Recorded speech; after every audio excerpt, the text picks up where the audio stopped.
ಕೊಟ್ಕೊಂಡು ಬಂದವರು. ನಿರಂತರವಾಗಿ ಯೋಗದ ಒಂದು ಜನಪ್ರಿಯತೆಗೆ ಅಥವಾ ಯೋಗವನ್ನು ಜನರ ನಡುವೆ ಪಸರಿಸಲಿಕ್ಕೆ ಕಾರಣಕರ್ತರಾಗಿರುವವರು ರಾಧಾಕೃಷ್ಣ ಶೆಟ್ಟಿ ಅವರು. ಎಸ್, ಅವರಿಗೆ ನಾವು ಏನು ಈ ಒಂದು ಯೋಗ ದಿನಾಚರಣೆ ಸಂದರ್ಭದಲ್ಲಿ ವಿಶೇಷವಾದ ಅಭಿನಂದನೆಗಳು ಸರ್. ಧನ್ಯವಾದ. ಎಸ್, ಕುಶಾಲಪ್ಪ ಗೌಡರು ಆವಿಷ್ಕಾರ್ ಯೋಗ ಸಂಸ್ಥೆ ಇವತ್ತು ಇಡೀ ಕರಾವಳಿ ಜಿಲ್ಲೆಯಲ್ಲಿ ಭಾರಿ ಪ್ರಸಿದ್ಧ ಮತ್ತು ವಿ4 ವಾಹಿನಿಯವರಿಗೆ ವಾಹಿನಿಯ ವೀಕ್ಷಕರಿಗೆ ಭಾರಿ ತುಂಬ ಪರಿಚಿತ. ನೀವು ಗಮನಿಸಿರಬಹುದು, ಈ ತಿಂಗಳ ಜೂನ್ 1ನೇ ತಾರೀಕಿನಿಂದ ಇವತ್ತಿನ ಅಂದರೆ ಜೂನ್ 21ರ ಈ ವಿಶ್ವ ಆರೋಗ್ಯ ಈ ದಿನದ ತನಕ ನಿರಂತರವಾಗಿ ಬೆಳಗಿನ ಹೊತ್ತು ಯೋಗ ತರಬೇತಿ ಕಾರ್ಯಕ್ರಮವನ್ನು ನೇರ ಪ್ರಸಾರದಲ್ಲಿ ಈ ಟಿವಿ ವಾಹಿನಿ ಮೂಲಕ ವಿ4 ವಾಹಿನಿ ಮೂಲಕ ನಡೆಸಿಕೊಂಡು ಬಂದವರು.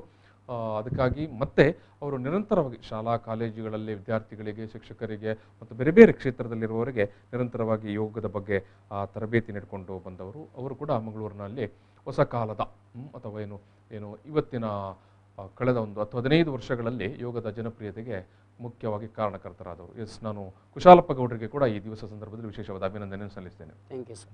ಡಾಕ್ಟರ್ ನವೀನ್ GH ಅವರು ವೈದ್ಯರು, ಪ್ರಕೃತಿ ಚಿಕಿತ್ಸಾ ವೈದ್ಯರು, ಯೋಗ ಮತ್ತು ಪ್ರಕೃತಿ ಚಿಕಿತ್ಸಕ ವೈದ್ಯರು.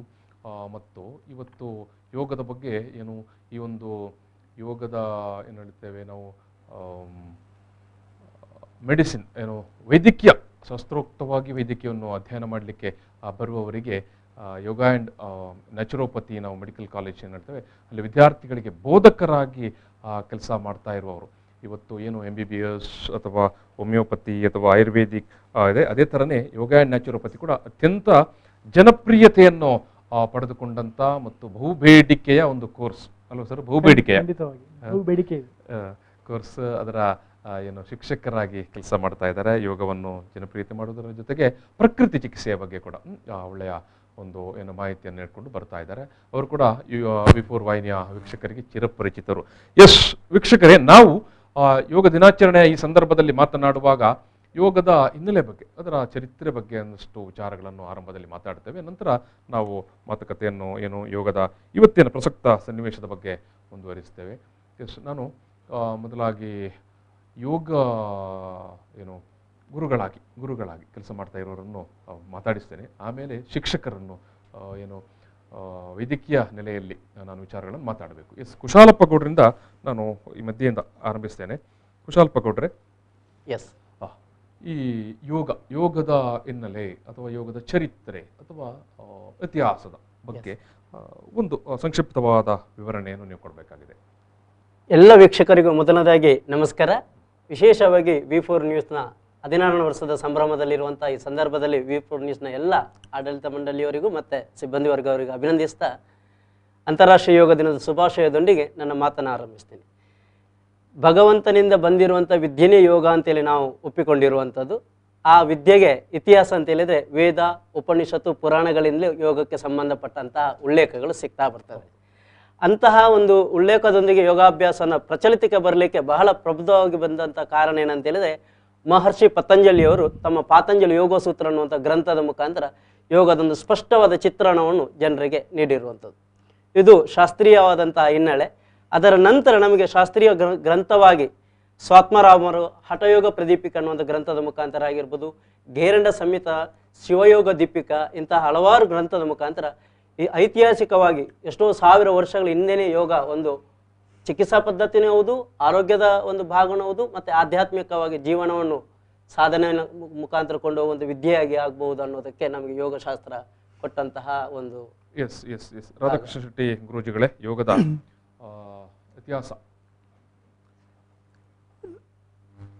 ಯೋಗೇನ ಚಿತ್ತಸ್ಯ ಪದೇನ ವಾಚಾಂ ಮಲಂ ಶರೀರಸ್ಯ ಚ ವೈದ್ಯಕೇನ ಯೋಪಾಕರೋತ್ತಂ ಪ್ರವರಂ ಮುನೀನಂ ಪತಂಜಲಿಂ ಪ್ರಾಂಜಲಿಂ ಲಿರಾನತೋಸ್ಮಿ.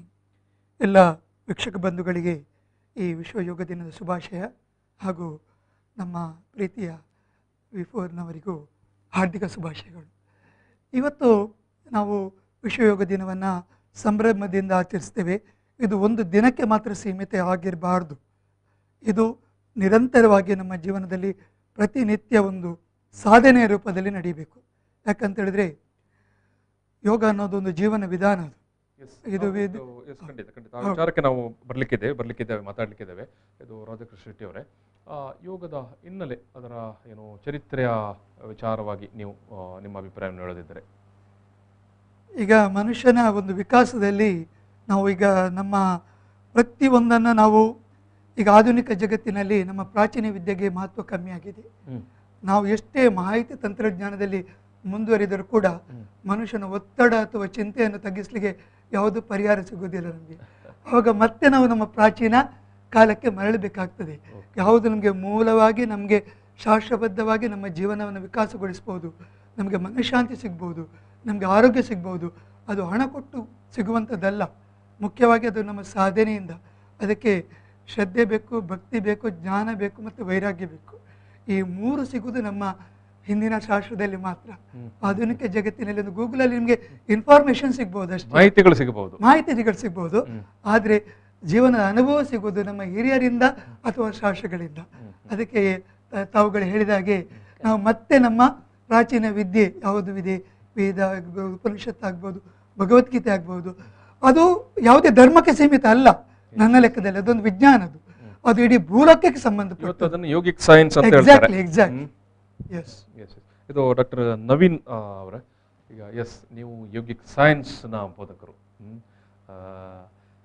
ಈ ಇಬ್ಬರು ಹೇಳಿದ ಹಿನ್ನೆಲೆ ಅಥವಾ ಇತಿಹಾಸದ ನೆಲೆಯಲ್ಲೇ ನೀವು ಏನಾದರೂ ಹೇಳ್ತೀರಾ, ಅಥವಾ ಅದಕ್ಕೆ ಭಿನ್ನವಾದ ಏನಾದರೂ ಅಭಿಪ್ರಾಯಗಳು ಅಥವಾ ಅದಕ್ಕೆ ಪೂರಕವಾದ ಏನಾದರೂ ವಿಚಾರಗಳನ್ನು ಮಂಡಿಸ್ತೀರಾ?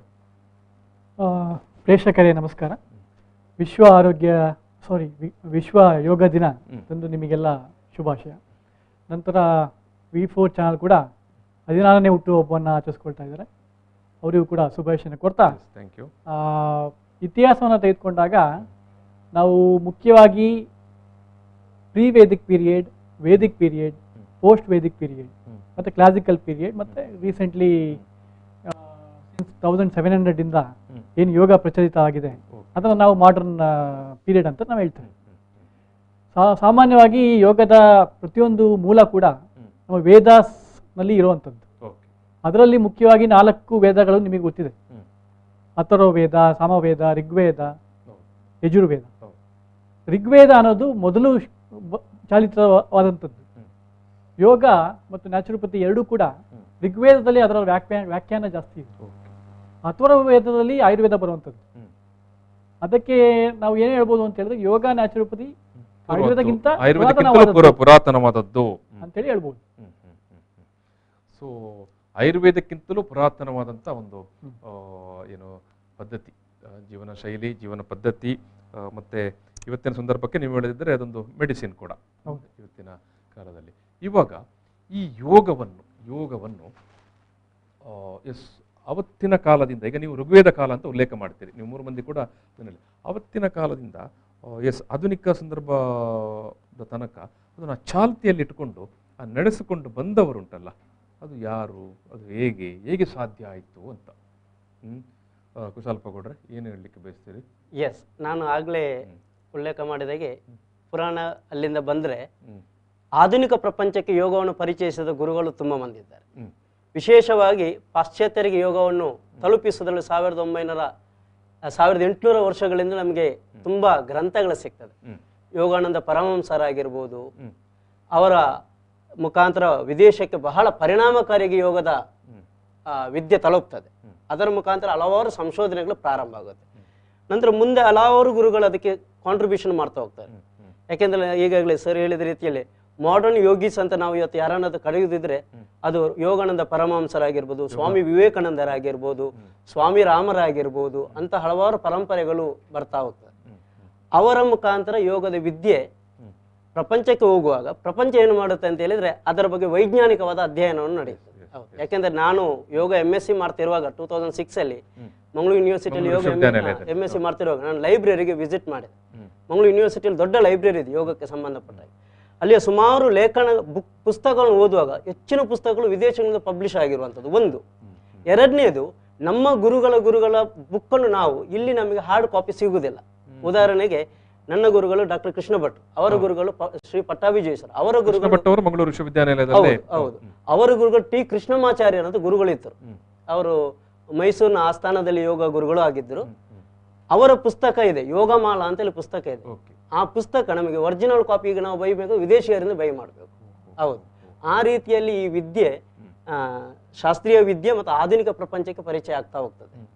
ಮತ್ತೆ ನಾನು ನನ್ನ ಸಂಶೋಧನೆ ಬಗ್ಗೆ ಗಮನ ಕೊಡೋದಿದ್ರೆ, ನಾನು ಶ್ವಾಸಕೋಶಕ್ಕೆ ಸಂಬಂಧಪಟ್ಟ ಯೋಗ ಥೆರಪಿ ಇಂಟರ್ವೆನ್ಷನ್ ಮಾಡುವ ನನ್ನ PhD ನಡೆಯುತ್ತದೆ. ನಾನು ಸಂಶೋಧನಾ ಗ್ರಂಥಕ್ಕೆ ನಾನು ಲಿಟ್ರೇಚರ್ ರಿವ್ಯೂ ಮಾಡಬೇಕಾದ್ರೆ ಅದೇ ಶ್ವಾಸಕೋಶಕ್ಕೆ ಸಂಬಂಧಪಟ್ಟ ಯೋಗ ಇಂಟರ್ವೆನ್ಷನ್ 1986ರಲ್ಲಿ ಜರ್ಮನಿಯಲ್ಲಿ ಒಂದು ಪೇಪರ್ ಪಬ್ಲಿಷ್ ಆಗುತ್ತೆ. ಇಂಥ ಹಲವಾರು ವಿಚಾರಗಳು ನಮ್ಮ ಐತಿಹಾಸಿಕ ಹಿನ್ನೆಲೆಯೊಟ್ಟಿಗೆ ಬರ್ತಾ ಹೋಗ್ತದೆ. ಇಂಥ ಹಲವಾರು ವಿಚಾರಗಳು ನಮಗೆ ತಿಳ್ಕೊಳ್ಳಿಕ್ಕೆ ಇದೆ ಯೋಗದ್ದು. ಇದು ರಾಧಾಕೃಷ್ಣ ಶೆಟ್ಟಿ ಅವರು ಏನಾದರೂ ಈ ವಿಚಾರದಲ್ಲಿ ನೀವು ಉಲ್ಲೇಖ ಮಾಡ್ತೀರಾ? ಯೋಗ ಆ ಪುರಾತನ ಕಾಲದಿಂದ ಅದನ್ನು ಮಧ್ಯಕಾಲ ಅಥವಾ ಆಧುನಿಕ ಕಾಲಕ್ಕೆ ಅದನ್ನು ಪಸರಿಸಿದವರು.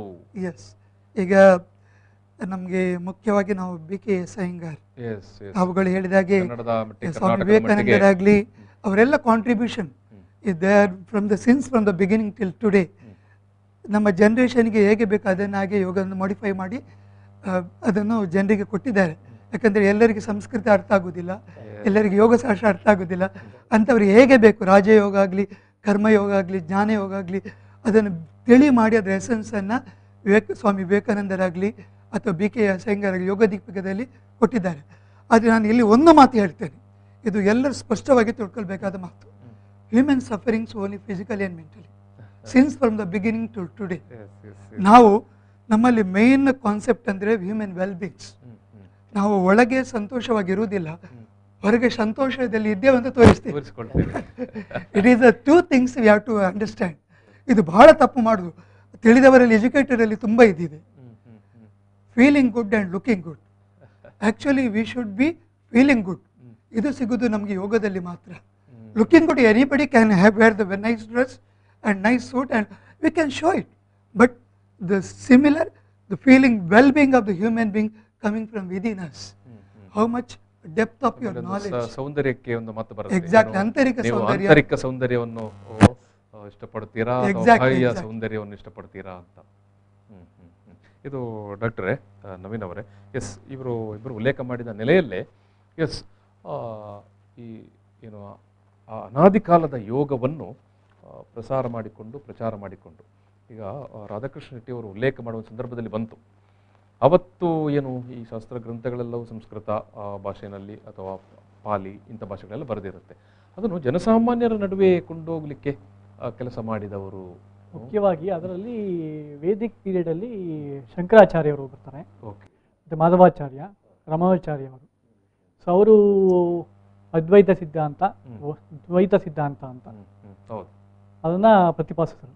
ಮುಖ್ಯವಾಗಿ ಶಂಕರಾಚಾರ್ಯ ಅವರು ಅದ್ವೈತ ಸಿದ್ಧಾಂತ, ನಮ್ಮ ಆತ್ಮ ಏನಿದೆ ಮತ್ತು ಪರಮಾತ್ಮ ಏನಿದೆ ಎರಡು ಒಂದೇ ಅಂತ. ಅದೇ ದ್ವೈತ ಸಿದ್ಧಾಂತದ ಬ್ರಹ್ಮಾಸ್ಮಿ ಅಂತ, ಆತ್ಮ ಬೇರೆ ಪರಮಾತ್ಮ ಬೇರೆ ಅನ್ನೋದು ಒಂದು ಸಂದೇಶವನ್ನ ಸಾರಿರುವಂಥದ್ದು.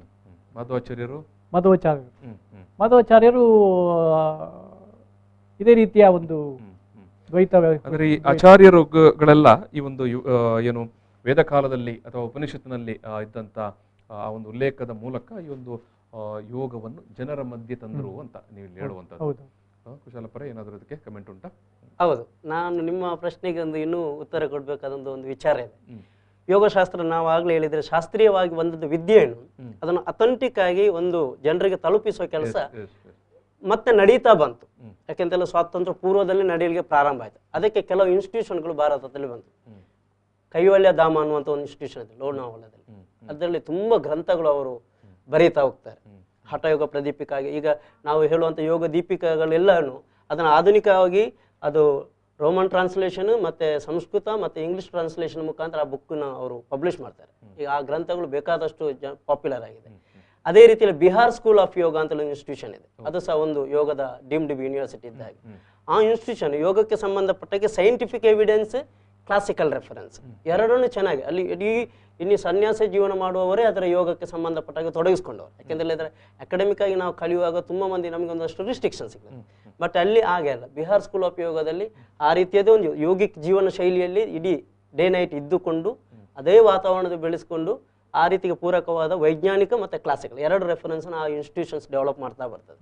ಮತ್ತೆ ಕ್ರಮೇಣ ಬರ್ತಾ ಹೋದಾಗೆ ನಮ್ಮಲ್ಲಿ ಈಗ ಬೇಕಾದಷ್ಟು ಸಂಶೋಧನಾ ರೂಪದಲ್ಲಿ ಬರ್ತದೆ. ಅಲ್ಲಿ ಬರುವ ಈಗ ನೀವು ಹೇಳುವ ಸಂದರ್ಭದಲ್ಲೇ ಉಲ್ಲೇಖ ಕೂಡ ಮಾಡಿದ್ರೆ ಈ ಪೂರ್ವಕಾಲದಲ್ಲಿ ಯೋಗ ಏನು ಈಗ ಅದನ್ನು ಅವತ್ತಿನ ಸಂದರ್ಭದಲ್ಲಿ Yes. ಜನಸಾಮಾನ್ಯರು ಯೋಗವನ್ನು ಮಾಡ್ತಾ ಇದ್ರೋ Okay. ಅಥವಾ ಈ ರೀತಿಯ ಹಠಯೋಗದ ಸನ್ಯಾಸಿಗಳು Yes. ಅಥವಾ ಸನ್ಯಾಸಿಗಳು ಮಾಡ್ತಾ ಇದ್ರು, ಯಾರು ಮಾಡ್ತಾ ಇದ್ರು? ನನಗೆ ಪ್ರಶ್ನೆ ಹೌದು, ನೀವು ಯಾರು ಕೂಡ ಅದಕ್ಕೆ ಉತ್ತರ ಮಾಡಬಹುದು. ಇದಕ್ಕೆ ಸ್ವಲ್ಪ ಚಿಕ್ಕವರಾಗ್ಬೋದು ನಾವು ಉತ್ತರಿಸ್ಲಿಕ್ಕೆ. ಯಾಕೆಂತ ಹೇಳಿದ್ರೆ ಯಾವಾಗ್ಲೂ ನಾನು ನನ್ನ ಗುರುಗಳ ಹತ್ರ ಕೇಳುವಾಗ ಅವರೊಂದು ಮಾತು ಹೇಳ್ತಾ ಇದ್ರು, ಯಾರು ಯೋಗ ಸಾಧಕರು ಇದ್ದಾರೋ ಅವರು ಸಮಾಜದಲ್ಲಿ ಕಾಣುವುದಿಲ್ಲ ಅಂತೇಳಿ. ಯೋಗ ಸಾಧಕರು ಮೊದಲು ಇದ್ದ, ಫಾರ್ ಎಕ್ಸಾಂಪಲ್ ನಾವೊಂದು 7 ವರ್ಷದ ಹಿಂದೆ ನಮಗೆ ನಾಥ ಪರಂಪರೆಯ ಹಲವಾರು ಯೋಗಿಗಳು ಕದ್ರಿಗೆ ಬಂದಿದ್ರು. ಅವರು ಬೇರೆ ಯಾವ ಪ್ರತಿ 12 ವರ್ಷಕ್ಕೊಮ್ಮೆ ಉತ್ತರ ಭಾರತದಿಂದ ಕದ್ರಿಗೆ ಬರ್ತಾರೆ. ಅವ್ರು ಯಾವ ಸಂದರ್ಭದಲ್ಲಿ ಜನಸಾಮಾನ್ಯರಿಗೆ ಕಾಣಲಿಕ್ಕೆ ಸಿಗುವುದಿಲ್ಲ. ಅಂತ ಯೋಗಿಗಳು ಸಾವಿರಾರು ಮಂದಿ ಹಿಮಾಲಯದಲ್ಲಿಯೋ ಬೇರೆ ಬೇರೆ ಪ್ರದೇಶದಲ್ಲಿ ಅವರ ಯೋಗದ ಜೀವನವನ್ನು ನಡೆಸ್ತಾ ಇದ್ರು. ಯೋಗದ ಅಭ್ಯಾಸ ಅನುಷ್ಠಾನ ಅವರ ಜೀವನ ನಡೆಯುತ್ತಿತ್ತು. ಅವರು ಜನಸಾಮಾನ್ಯರಿಗೆ ಸಿಗ್ತೇ ಇರಲಿಲ್ಲ ಅನ್ನುವಂಥದ್ದು. ಆಗಿರುವಾಗ ಅದು ಎಷ್ಟು ವರ್ಷದ ಹಿಂದಿನಿಂದ ಬಂದಿದೆ ಅಂತ ಯೋಗಿಗಳು ಯಾರೆಲ್ಲ ಅಂತ ನಮಗೆ ಕಾಣಿಸ್ತಾರ ಅಂತ ಕೇಳಿದ್ರೆ ಸ್ವಲ್ಪ ಕಷ್ಟ. ಅಂದ್ರೆ ನನ್ನ ಪ್ರಶ್ನೆ ಇರ್ತದೆ, ಜನಸಾಮಾನ್ಯರು ಯೋಗವನ್ನು ಆವತ್ತಿನ ಪೂರ್ವಕಾಲದಲ್ಲಿ ಮಾಡ್ತಾ ಇದ್ರೋ ಅಥವಾ ಈ ರೀತಿಯ ಸ್ವಾಮಿ ಸನ್ಯಾಸಿಗಳು ಮಾಡ್ತಾ ಇದ್ರು ಅಂತ. ಅದು ಡಾಕ್ಟರ್ ನವೀನ್ ಅವರೇ? ಖಂಡಿತವಾಗಿ ನೀವು ಹೇಳಿದ್ದು ಸಹ ಸರಿಯಾದದ್ದು. ಮೊದಲು ಸನ್ಯಾಸಿಗಳು ಮಾಡ್ತಾ ಇದ್ದದ್ದು, ಅದರಲ್ಲಿ ಮುಖ್ಯವಾಗಿ ರಾಜಯೋಗ ಅಂತ ನಾವು ಹೇಳ್ಬೋದು. ಅಲ್ಲಿ ಅವರು ಮುಖ್ಯವಾಗಿ ಧ್ಯಾನವನ್ನು ಮಾಡ್ತಾ ಇದ್ರು. ಧ್ಯಾನದಿಂದ ಸಾಕಷ್ಟು ಈಗ ನಮಗೆ ವಿಶಿಷ್ಟವಾದಂತಹ ಲ್ಯಾಬೊರೇಟರಿಗಳಿದ್ದಾವೆ, ಎಕ್ಸ್ಟರ್ನಲ್ ಲ್ಯಾಬೊರೇಟರೀಸ್.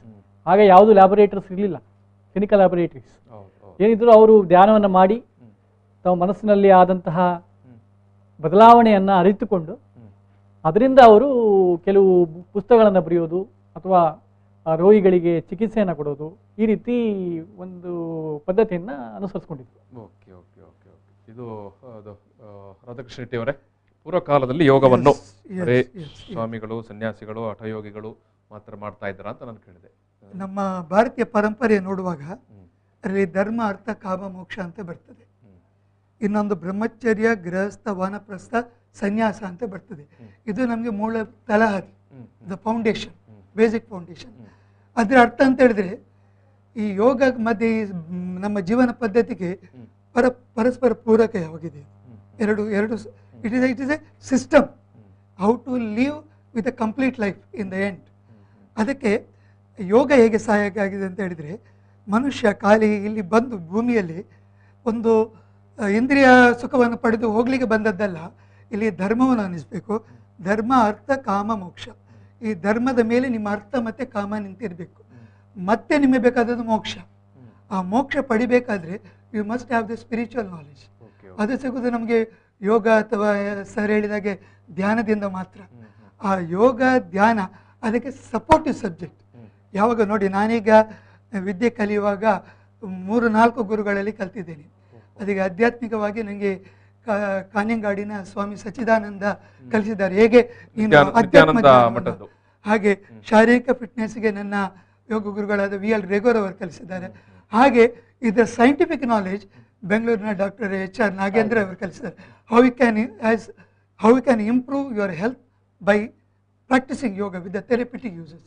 ಎಲ್ಲ ವಿಷಯಗಳನ್ನು ನೋಡುವಾಗ ಮನುಷ್ಯ ಶಾರೀರಿಕ, ಮಾನಸಿಕ, ಭಾವನಾತ್ಮಕ ಮತ್ತು ಆಧ್ಯಾತ್ಮಿಕ ಈ 5 ಆರೋಗ್ಯಗಳು ಮನುಷ್ಯನಿಗೆ ಬಹಳ ಅಗತ್ಯ ಅಂತ ನಮಗೆ ಮನವರಿಕೆ ಆಗ್ತದೆ.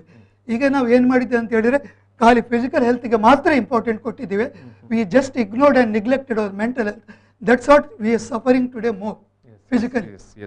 ಎಸ್ ನಾನು ಮತ್ತೆ ಅದೇ ಪ್ರಶ್ನೆಯ ನೆಲೆಯಲ್ಲಿ ಇನ್ನೊಂದು ಪ್ರಶ್ನೆ ಕುತೂಹಲಕ್ಕಾಗಿ, ತಪಸ್ಸು ಅಂತ ನಾವು ನಮ್ಮ ಪುರಾಣಗಳಲ್ಲಿ ಎಲ್ಲ ಕೇಳ್ತೇವೆ, ಋಷಿಮುನಿಗಳು ದೀರ್ಘಕಾಲ ತಪಸ್ಸು ಮಾಡ್ತಾ ಇದ್ರು ಅಂತ. ಈ ತಪಸ್ಸು ನೀವು ಹೇಳೋ ಧ್ಯಾನ ಅದಕ್ಕೇನಾದರೂ ಸಂಬಂಧ, ಅದು ಅಥವಾ ಒಂದೇ ಸರಳ ರೇಖೆಯಲ್ಲಿ ಬರುವಂಥದ್ದ, ಅಥವಾ ಯೋಗನೇ ತಪಸ್ಸ, ಏನು ಹೇಳಲಿಕ್ಕೆ ಬಯಸ್ತೀರಿ ಡಾಕ್ಟರ್? ಎರಡು ಕೂಡ ಒಂದೇ ಅರ್ಥವನ್ನು ಕೊಡುವಂಥದ್ದು. ತಪಸ್ಸು ಅಂದರೆ ಒಂದು ರೀತಿ ಡಿಸಿಪ್ಲಿನ್. ಈಗ ಒಂದೇ ಕಡೆ ಕೂತ್ಕೊಂಡು ಅವರು ಧ್ಯಾನವನ್ನು ಮಾಡಿ, ಅದು ಅವರು ಕೆಲವರು ದಿನಗಟ್ಟಲೆ ಮಾಡ್ತಾ ಇದ್ರು, ಕೆಲವರೆಲ್ಲ ವರ್ಷಗಟ್ಟಲೆ ಮಾಡೋರೆಲ್ಲ ಇದ್ದಾರೆ ಧ್ಯಾನವನ್ನು. ಸೊ ಇದು ಹೇಗೆ ಸಾಧ್ಯ? ಅದೊಂದು ಡಿಸಿಪ್ಲಿನ ಸಾಧ್ಯ, ಅದೊಂದು ಶಿಸ್ತು. ಆ ಶಿಸ್ತಿನಿಂದ ಸಾಧ್ಯ ಆಗುತ್ತೆ. ಸೊ ಹಾಗೆ ನೀವು ಋಷಿಕೇಶ್ ಅಥವಾ ಹರಿದ್ವಾರ್ ಈ ಒಂದು ಪ್ಲೇಸ್ಗಳಿಗೆ ಹೋದಾಗ ದೀರ್ಘಕಾಲದಿಂದ ಧ್ಯಾನವನ್ನು ಮಾಡೋರನ್ನು ನಾವು ನೋಡಿದ್ವಿ. ಅದರಲ್ಲೂ ಮುಖ್ಯವಾದ ಅಂಶ ಅಂತ ಹೇಳಿದ್ರೆ, ನಮ್ಮ ದೇಹ ಯಾವ ರೀತಿ ಕೆಲಸ ಮಾಡುತ್ತೆ ಅಂತ ಹೇಳಿದ್ರೆ, ಈಗ ಬ್ರೀದಿಂಗ್ ಅದು ತುಂಬಾ ಮುಖ್ಯ, ಉಸಿರಾಟ. ಅದೇ ಅವರು ಧ್ಯಾನವನ್ನ ಮಾಡಿ ಅವರ ಬ್ರೀದಿಂಗ್ ರೇಟ್ ಈಗ ಸಹಜವಾಗಿ 14 ರಿಂದ 16 ಇದ್ರೆ ಅವರಲ್ಲಿ 4ರಿಂದ 6 ಅಷ್ಟರ ಮಟ್ಟಿಗೆ ಇರುತ್ತೆ. ಅದು ಆಧುನಿಕ ವಿಜ್ಞಾನ ಅಂದ್ರೆ ಅದು ಇಡೀ ಆ abnormal ಒಂದು, ಅಂತ ಹೇಳುತ್ತೆ. ಉಸಿರಾಟ ಪ್ರಕ್ರಿಯೆಯನ್ನು ಅವರು ನಿಯಂತ್ರಣದಲ್ಲಿ ಹೌದು ಇಟ್ಕೊಳ್ತಾರೆ. ಹೌದು, ನಿಯಂತ್ರಣದಲ್ಲಿ ಇಟ್ಕೊಳ್ತಾರೆ. ಈ ಉಸಿರಾಟದ ವೇಗವನ್ನ ಕಡಿಮೆ ಮಾಡ್ತಾರೆ. ವೇಗ ಅಂದ್ರೆ ಆ ಉಸಿರಾಟದ ವೇಗವನ್ನ ಕಡಿಮೆ ಮಾಡಿ ಸಾಮಾನ್ಯ ಮನಸ್ಸು ಪಕ್ಕದಲ್ಲಿ ಅಥವಾ ದೂರದಲ್ಲಿ ನಿಂತು ನೋಡಿದವರಿಗೆ ಅವರು ಉಸಿರಾಟ ತಗೊಳ್ತಾರಾ ಇಲ್ವಾ ಅನ್ನೋದೇ ಗೊತ್ತಾಗ್ಲಿಕ್ಕೆ ಇಲ್ಲ. ಹೌದು ಮನಸ್ಸು ಶಾಂತ ಸ್ಥಿತಿಗೆ ಬರುತ್ತೆ. ಈಗ ವೈಜ್ಞಾನಿಕವಾಗಿ ದೃಢಪಟ್ಟಿರುವ ಹಾಗೆ 6 breaths per minute ಯಾರು ಮಾಡ್ತಾರೆ, ನಿಮಿಷಕ್ಕೆ 6 ಉಸಿರಾಟವನ್ನು ತೆಗೆದುಕೊಳ್ತಾರೆ, ಅವರಲ್ಲಿ ಜೀವಕೋಶದ ಮಟ್ಟದಲ್ಲಿ ಆಗುವಂತಹ ಒಂದು ಒತ್ತಡ ಏನಿದೆ ಕಡಿಮೆ ಆಗುತ್ತೆ. ನಂತರ ಉರಿಯೂತ ಅಂತ ನಾನು ಏನು ಹೇಳಿದ್ದೇನೆ, ಇನ್ಫ್ಲಮೇಷನ್ ಅನ್ನೋದು ಕಡಿಮೆ ಆಗುತ್ತೆ. ಬಹುತೇಕ 90% ಕಾಯಿಲೆಗಳಲ್ಲಿ ಉರಿಯೂತ ನಂತರ ಜೀವಕೋಶದ ಮಟ್ಟದಲ್ಲಿ ಆಗುವಂತಹ ಒತ್ತಡವೇ ಕಾರಣ. ಇದು ಕುಶಾಲ್ ಪಗೌಡ್ರೆ, ತಪಸ್ಸಿನ ಬಗ್ಗೆ ನಾನು ಕೇಳಿದೆ. ದೊಡ್ಡ ಶಬ್ದ ಅದು. ಯಾಕೆಂತ ಹೇಳಿದ್ರೆ ತಪಸ್ಸಾಗ್ಲಿ, ಈಗಲೇ ನವೀನ್ ಸರ್ ಹೇಳಿದ ರೀತಿಯಲ್ಲಿ ಅದು ಒಂದು ರೀತಿಯ ಸಾಧನೆಗೆ ಇರುವಂತಹ ಒಂದು ಶಬ್ದ. ನಮ್ಮಲ್ಲಿ ಒಂದು ಗುರಿ ಇರ್ತದೆ, ಆ ಗುರಿಯನ್ನು ಪರಿಪೂರ್ಣಗೊಳಿಸಲಿಕ್ಕೆ ಅದು ತಲುಪುವುದಕ್ಕೆ ನಾವು ಮಾಡುವಂತಹ ನಿರಂತರವಾದಂತಹ ಒಂದು ಪ್ರಯತ್ನ. ಆದರೆ ಅದು ಖಾಲಿ ಸನ್ಯಾಸಿಯವರಿಗೆ ಮಾತ್ರ ಅಪ್ಲೈ ಆಗುವಂಥ ಶಬ್ದ ಅಲ್ಲ. ಉದಾಹರಣೆಗೆ ಈಗ ನೀವು 16 ವರ್ಷ ಪೂರೈಸಿದ್ದೀರಂತೆಲ್ಲ, ಅದರ ಹಿಂದೆ ಎಲ್ಲರ ತಪಸ್ಸಿರ್ತದೆ, ಮ್ಯಾನೇಜ್ಮೆಂಟ್ನವರ ತಪಸ್ಸಿರ್ತದೆ, ಸಿಬ್ಬಂದಿಯವರ ತಪಸ್ಸಿರ್ತದೆ. ಆಗ ಮಾತ್ರ ನಮ್ಮ ಗುರಿ ಮುಟ್ಟೋದಕ್ಕೆ ಸಾಧ್ಯ. ಆ ರೀತಿಯಲ್ಲಿ ನಾವು ದಿನದ ದಿನಚರಿಯಲ್ಲಿಯೂ ನಾವು ತಗೊಳ್ಬೇಕು ತಪಸ್ಸಾಗಿ. ನನ್ನ ಇವತ್ತಿನ ದಿನದಲ್ಲಿ ನಾನು ಏನೆಲ್ಲ ಮಾಡಬೇಕು ಅನ್ನೋದು ಬೆಳಿಗ್ಗೆ ಸಂಕಲ್ಪ ಮಾಡಿದರೆ ಅದನ್ನು ಸಂಜೆ ಪೂರೈಸುವ ತನಕ ಅದರಲ್ಲಿ ಎಷ್ಟು ಯಶಸ್ವಿ ಆಗಿದ್ದೀನಿ. ಯಾಕೆಂತ ಹೇಳಿದ್ರೆ ಅಷ್ಟಾಂಗ ಯೋಗದ 2ನೇ ವಿಚಾರ ಹೇಳೋದೇ ನಿಯಮದಲ್ಲಿ ಶೌಚ, ಸಂತೋಷ, ತಪಸ್ಸು, ಸ್ವಾಧ್ಯಾಯ, ಈಶ್ವರ ಪ್ರಣಿಧಾನ ಅಂತೇಳಿ. ಅಂದ್ರೆ ದಿನದ ದಿನಚರಿಯನ್ನು ನೀನು ತಪಸ್ಸಿನ ರೂಪದಲ್ಲಿ ಅಪ್ಲೈ ಮಾಡಿಕೊಂಡು ಅದನ್ನು ಅನುಷ್ಠಾನ ಮಾಡೋ ಪ್ರಯತ್ನ ಮಾಡಬೇಕು. ಅನುಷ್ಠಾನದಲ್ಲಿ ವ್ಯತ್ಯಾಸ ಆಗಿದೆ ಇಲ್ವೋ ಅನ್ನುವಂಥದ್ದು ಒಂದು ರೀತಿಯಲ್ಲಿ ನಾವು ಸ್ವಾಧ್ಯಾಯ ಮಾಡ್ಕೊಳ್ಬೇಕು, ವಿಮರ್ಶೆ ಹೌದೌದು. ಸ್ವಾಧ್ಯಾಯ ಅನ್ನುವಂಥದ್ದು ನಮ್ಮ ಆತ್ಮಜ್ಞಾನವನ್ನು ಕಲಿಯುವಂಥ ಒಂದು ವಿದ್ಯೆನೇ ಆದ್ರೂ ಸಹ ಇವತ್ತಿಂದ ಉದಾಹರಣೆಗೆ ನಾನು ಇವತ್ತು ಒಪ್ಪಿಕೊಂಡಂತ ಎಲ್ಲ ಕೆಲಸಗಳು ನನಗೆ ಮಾಡ್ಲಿಕ್ಕೆ ಆಗಿದೋ ಇಲ್ಲೋ ಅನ್ನುವಂಥ ನಾನು ವಿಮರ್ಶೆ ಮಾಡ್ತೀನಿ. ಮತ್ತೆ ಇನ್ನೊಂದು ಈಶ್ವರ ಪ್ರಣಿಧಾನ ಅಂತ ಬರ್ತದೆ. ಅಂದ್ರೆ ಆ ದಿನವನ್ನು ಮತ್ತೆ ಸಮರ್ಪಿಸಬೇಕು ಭಗವಂತನಿಗೆ. ಹಾಗಾದ್ರೆ ತಪಸ್ಸು ನಮ್ಮ ದಿನದ ದಿನಚರಿ ಅಪ್ಲೈ ಆಗ್ತದೆ ಉನ್ನತವಾಗಿ. ನೀವು ಆಗ್ಲೇ ಹೇಳಿದ್ರಿ 16 ವರ್ಷದಲ್ಲಿ ಕುಶಲಪುರ ಮಂಗಳೂರಿನಲ್ಲಿ ಏನೋ ಸ್ವಲ್ಪ ಪ್ರಯತ್ನ ಮಾಡಿದ್ದಾರೆ ಅಂತ ಹೇಳಿದ್ರೆ ಅದು 1-2 ದಿವಸಕ್ಕೆ ಯಾರಿಗೂ ಬರುವಂತ ಕ್ರಮ ಅಲ್ಲ. ನಾನು ಅದನ್ನು ಅದೇ ಇಟ್ ಮೀನ್ಸ್ ತಪಸ್ಸು ಅಂತ ಹೇಳಿದ್ರೆ ಅದೇ ನನ್ನ ಪ್ರಶ್ನೆ, ಯೋಗನೇ ತಪಸ್ಸ, ಧ್ಯಾನನೇ ತಪಸ್ಸ, ಋಷಿಮುನಿಗಳು ತಪಸ್ಸು ಮಾಡ್ತಾ ಇದ್ರು? ಇಲ್ಲ, ನೀವು ಹೇಳಿದ ರೀತಿಯಲ್ಲಿ ನನಗೆ ಅದು ಆ ಋಷಿಮುನಿಗಳು ಮಾಡುವ ತಪಸ್ಸು ಮಾತ್ರ ತಪಸ್ಸಲ್ಲ. ನಮ್ಮ ನಿತ್ಯ ಜೀವನದಲ್ಲಿ ನಾವು ಒಂದು ಗುರಿ ಸಾಧಿಸಿರುವಂತಹ ಸಂಕಲ್ಪನೂ ತಪಸ್ಸು. ಋಷಿಮುನಿಗಳು ತಪಸ್ಸು ಮಾಡ್ತಾ ಇದ್ದ ಸಂದರ್ಭದಲ್ಲಿ ಬಹುಶಃ ಅವರು ಯೋಗಿಕ್ ಪ್ರಾಕ್ಟೀಸ್ನ ಹಿನ್ನೆಲೆಯಲ್ಲಿ ಮಾಡಿದ್ದಿರಬಹುದು ಅಂತ ನೀವು ಹೇಳಲಿಕ್ಕೆ ಬಯಸ್ತೀರಾ? ಹೌದು ಹೌದು, ಖಂಡಿತವಾಗಿ. ಯಾಕೆಂತ ಹೇಳಿದ್ರೆ ಈಗ ನವೀನ್ ಸರ್ ಕೂಡ ಹೇಳಿದ್ರು ಸುದೀರ್ಘ ದಿನಗಳ ಕಾಲ ತಪಸ್ಸು ಮಾಡ್ತಾ ಇದ್ರು, ಅಂದ್ರೆ ಧ್ಯಾನಸ್ಥ ಸ್ಥಿತಿಯಲ್ಲಿ ಇರ್ತಾ ಇದ್ರು ಅಂತ. ಹೌದು ಹೌದು. ಯಾಕೆಂದ್ರೆ ನಾನು ಆಗ್ಲೇ ಉಲ್ಲೇಖ ಮಾಡಿದೆ, ನಮಗೆ ಇಲ್ಲಿ ಕದ್ರಿಗೆ ಬಂದ ಸ್ವಾಮಿಗಳ ಪರಂಪರೆಯಲ್ಲಿ ನಾನು ಒಂದು ಸ್ವಾಮೀಜಿಯನ್ನು ನೋಡಿದ್ದೆ, ಒಂದೇ ಕಾಲಲ್ಲಿ ನಿಲ್ಲುವ ಸ್ವಾಮೀಜಿ. ಅವ್ರು ಇಡೀ ದಿವಸ ಒಂದೇ ಕಾಲಲ್ಲಿ ನಿಲ್ಲೋದು.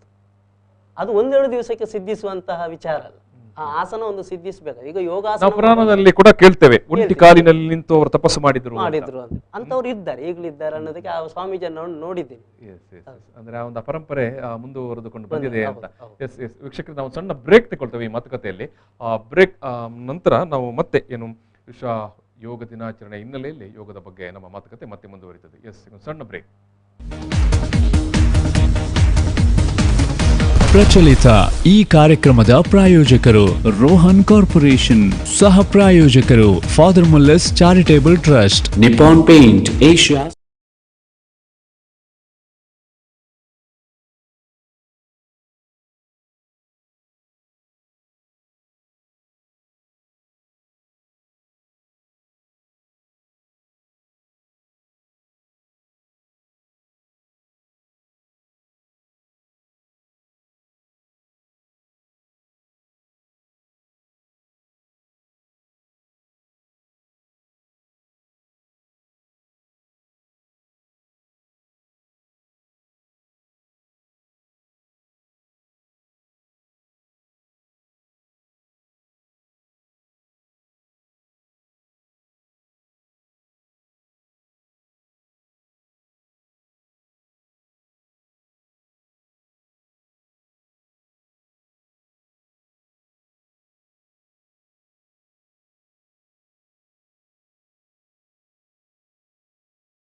ಪ್ರಚಲಿತ. ಈ ಕಾರ್ಯಕ್ರಮದ ಪ್ರಾಯೋಜಕರು ರೋಹನ್ ಕಾರ್ಪೊರೇಷನ್. ಸಹ ಪ್ರಾಯೋಜಕರು father Muller's charitable trust, Nippon paint, Asia's real number 1 paint, SDM college Ujire.